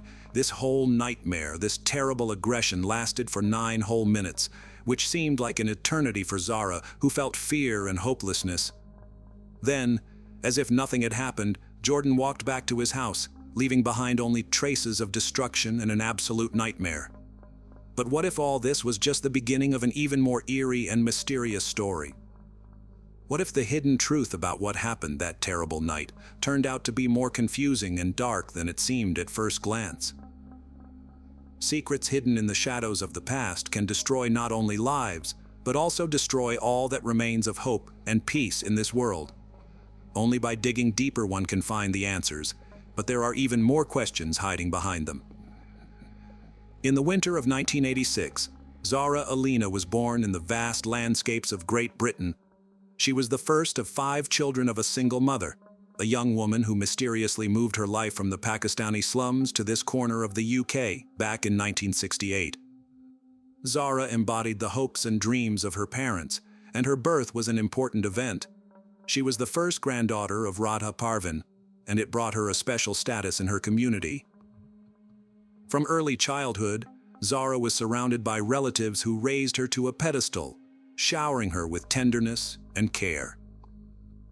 She grew up surrounded by numerous generations, studying at a unique school of life where the rules were written in blood and betrayal. Despite their lack of finances, Zara's parents invested everything in their daughter's education, believing that she would be able to find everything she needed for a successful life. Their dreams were strong, their hopes were stronger, but in this world of dark streets and hidden ambitions, Zara's life was in danger, hanging over her like a dark cloud. From early childhood, the fire of passion and hunger for life burned in Zara's heart. She dived into the world of tap dancing, where every movement, like a note in a symphony of passion, gave birth to beauty and harmony. Swimming was another passion of her soul, allowing her to escape from the gray everyday life and feel the wave of freedom. She always dressed exquisitely, as if creating a work of art from herself, embodying her dreams in every outfit. But that was just the beginning. When she skated for the first time, she felt new breath of freedom in her soul. Skating became not just a hobby for her, but a way of breathing, a way of expressing the deepest essence of her soul. Among those who knew Zara, no one was surprised to hear that she dreamed of becoming a lawyer. Her heart was full of desire to protect and help others because she was that bright ray of hope in a world full of evil. Her friendly nature sparkled with joy which was contagious, like a fire in the dark. Her gaze and sparkling eyes promised miracles, and her black curly hair seemed to have been created to tempt fate. Her image was full of charm, like a magic potion mixing passion, kindness, and courage in an extraordinary cocktail of attractiveness. Already in her teens, she had the opportunity to travel around England and visit museums and galleries. She showed big interest in art and culture. These trips became an indicator of how independent she was. Later, trips to the rest of Europe followed. This was a clear confirmation that she inherited the desire for adventure from her relatives. It seems she was following in the footsteps of her Aunt Farah, who, unlike the rest of the family, chose Portugal over the UK. It was fascinating for a young woman to see the work of her aunt, who worked as a psychotherapist in women's organizations. Zara visited her several times. After graduating from high school, her aspirations began to be realized when she got in the University of Westminster. Since then, she worked hard to achieve her goals while taking care of her mother and grandmother at the same time. Her tiny figure was full of a passionate soul and unstoppable energy. Her sense of justice and equality was not limited to the walls of the lecture hall. On the contrary, the generous and caring Zara supported refugees fleeing violence and sought to give a voice to those who had less power. She also participated in volunteer work in community canteens to help the homeless. In general, she had a special habit of noticing the needs of others and always including them in her schedule. Zara was an easygoing girl. Her Aunt Smira Naz lived nearby, and she often visited her several times a week. While preparing for the exams, she asked her aunt to help her to study, but they always ended up laughing. Zara left a trail of joy behind her everywhere she went, as those who knew her at that time claimed. In addition, she was hardworking, covered all her expenses, and helped her family. She worked at a local clothing store and knew everyone in the area, from teenagers to the elderly. She always greeted everyone with kindness and was willing to help if necessary. The young girl could talk for hours, but it did not affect her ability to listen carefully to others. Her generosity extended to all living creatures, and she especially loved cats. Sometimes she spent her own money to take stray cats to the vet, take care of them at home, or persuade neighbors to take them in. Her friend Sanji Naira described her as radiant, and believed that her main gift was the ability to share optimism. When Sanji was in a bad mood, he turned to her for help. In Zara's life there was a bright star whose name was engraved in the very depths of her heart, Carissa Peters. They were not just friends, but companions in the struggle for justice, for protection of women from violence and abuse. Their shared hobbies, especially in the field of women's rights, and it was the connecting thread that carried their friendship through difficulties and trials. Zara and Carissa were so close that they seemed to share the same soul. They easily entered each other's house, as if they were their own shelters from the storms of the world, or talked on the phone almost every day, discussing the news, their thoughts and plans for the future. In 2002, after successfully passing the exams and completing her internship in law field, Zara had the opportunity to work in the Crown Prosecution Service. It was an important step, and an integral part of her dream to become a full-fledged lawyer. To do this, she worked tirelessly, even when her studies were interrupted by worries about her mother and grandmother, as well as financial difficulties. This step was important not only for her, but also for Carissa and for those who believed in her, who support her on this stormy journey to a bright future. On her first day at her new job, Zara couldn't help but be happy. She sent a smiley selfie to her friends and family, as if announcing to the whole world her new era of life. It wasn't just a new job, it was the last piece in the mosaic of her dreams. She had been coming to this for so long that she could hardly believe in her own happiness. Working as an administrator might seem a secondary post, but for Zara, it was a giant step towards her goal. At the age of 35, she realized that a new stage in her life was beginning, and this made her heart beat with extraordinary force. It wasn't just a working day, it was the beginning of a new era, an era when she felt fulfilled and happy. The new job strengthened her confidence in the fact that it was time to create her own family. She dreamed of her children, how they would be happy and protected, how they would live in a world filled with love and harmony. At that moment, Zara realized that every new day was a step towards her happiness, a step towards her dream of having her own family. With such an active life between work, volunteering, friends, and the attentive care of her mother and grandmother, with whom she lived in a separate room when necessary, Zara loved to walk. She liked to move freely.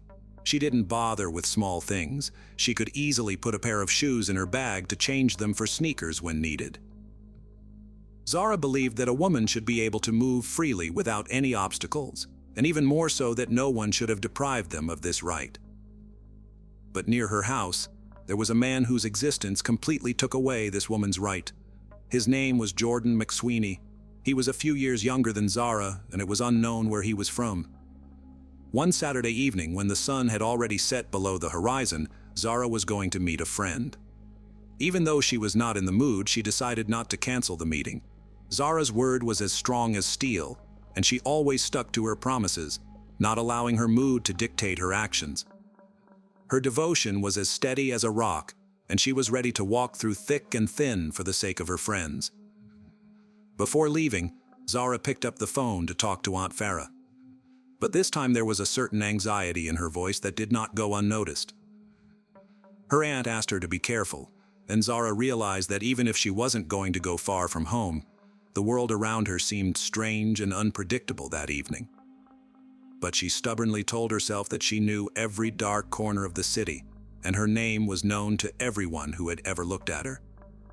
But something about this evening made her heart beat faster, and Zara decided to be more careful. At the appointed time, she met her friend at a local bar called the Ilford Big Spoon, located on the West End of London. Ilford is a lively and diverse London area, an ideal place for dinner and gatherings, so the girls visited this place that Saturday evening. Then they went to another bar, and there Zara drank a couple glasses of water. At the same time, Jordan was having one drink after another at another nearby nightclub. An idea was forming in his mind, and he refused to resist it. He intended to find a woman to attack that evening. Surveillance cameras recorded how Jordan met women at the entrance to the club, hugged them without their consent, and tried to kiss them.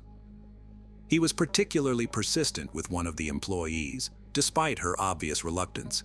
He was kicked out of the club a little after 23 o'clock, and his inappropriate behavior remained recorded on cameras. When he came out, his actions were recorded by cameras as he walked along Romford Street towards the park. Seeing the woman walking, Jordan followed her and approached her closely. Although she tried to avoid him by entering the store, he was waiting for her outside. When the woman cautiously left, Jordan followed her again.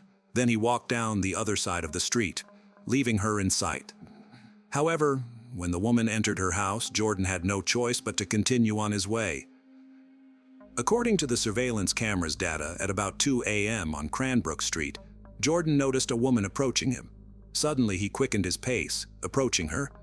But on the video, you can see that two passing witnesses noticed Jordan's strange actions. Despite the man's suspicious behavior, the woman returned home safely, leaving Jordan surprised and annoyed. He returned to Cranbrook Street without success. At this time, Zara and her friend, deciding to return home, left the bar when it was 2 a.m. A friend took a taxi, preferring convenience, while Zara, given the short distance and good weather, decided to walk. They parted, and Zara headed down the residential street of Cranbrook, which is a 10-minute walk from her house. That's when Jordan noticed her. According to the Chief Inspector Dave Williams, Jordan had a clear intention. He was going to attack a woman that night, regardless of the location. Cranbrook Street remained busy even in the early morning hours. There was a constant flow of traffic. At the age of 13, Jordan had already been sentenced in Kent Juvenile Court for various offenses committed between 2006 and 2009.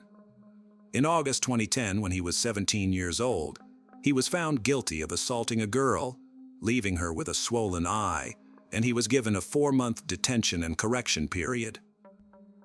11 years later, he attacked another woman, and he was again banned from approaching a woman, this time for 3 years.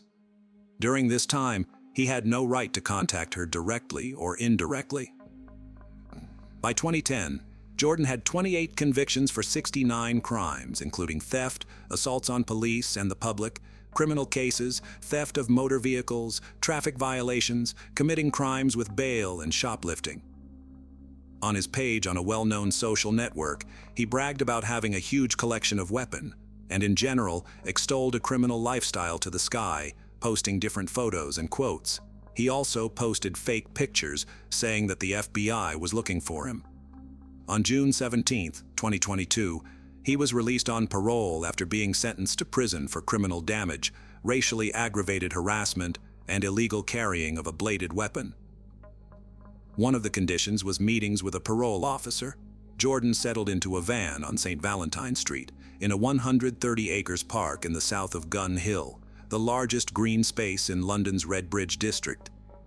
He again violated all agreements, and true to his criminal background, missed not 1 but 2 meetings with a parole officer.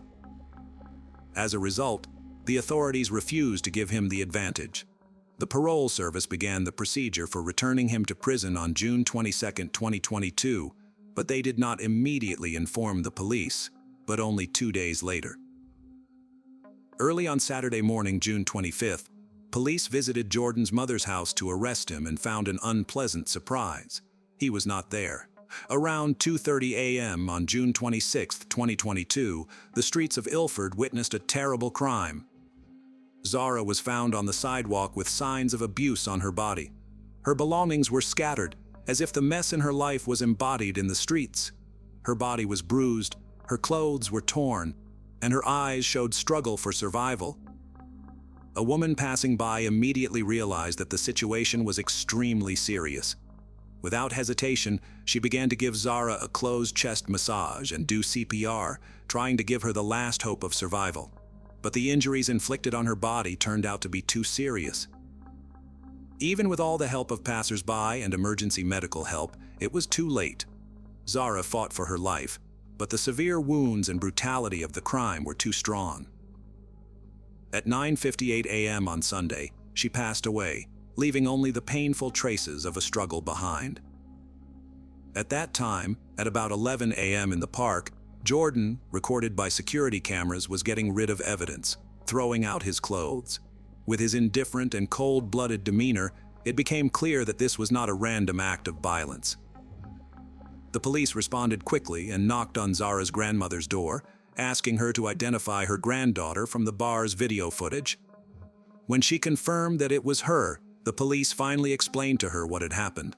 Zara's uncle, Qasim Alina, called the rest of the family, including Aunt Farah, to tell them what had happened. In Portugal, her aunt, crying, remembered the call on Saturday night. After she broke the news to her children, Farah immediately flew to London. The family was in shock, trembling with horror. It was difficult for all of them to eat, sleep, or talk. Although they hardly dared to mention Zara's death, they also could not think of anything else. Meanwhile, detectives immediately began investigating the area where Zara was found. One of the first steps was to collect video footage from surveillance cameras to track the attacker's movements. This, along with the bloody fingerprints left near the scene, allowed them to identify Jordan. They then tracked his location using a video surveillance system. After receiving images of the main suspect, Inspector Dave sent an officer to Gun Hill to check if anyone else recognized Jordan. The operation was successful, and almost immediately they found Jordan sleeping in his van. The authorities immediately arrested him. Confused and stunned, Jordan had no resistance during the arrest. Clothes and shoes stained with blood were found in his trailer, which Jordan was trying to get rid of.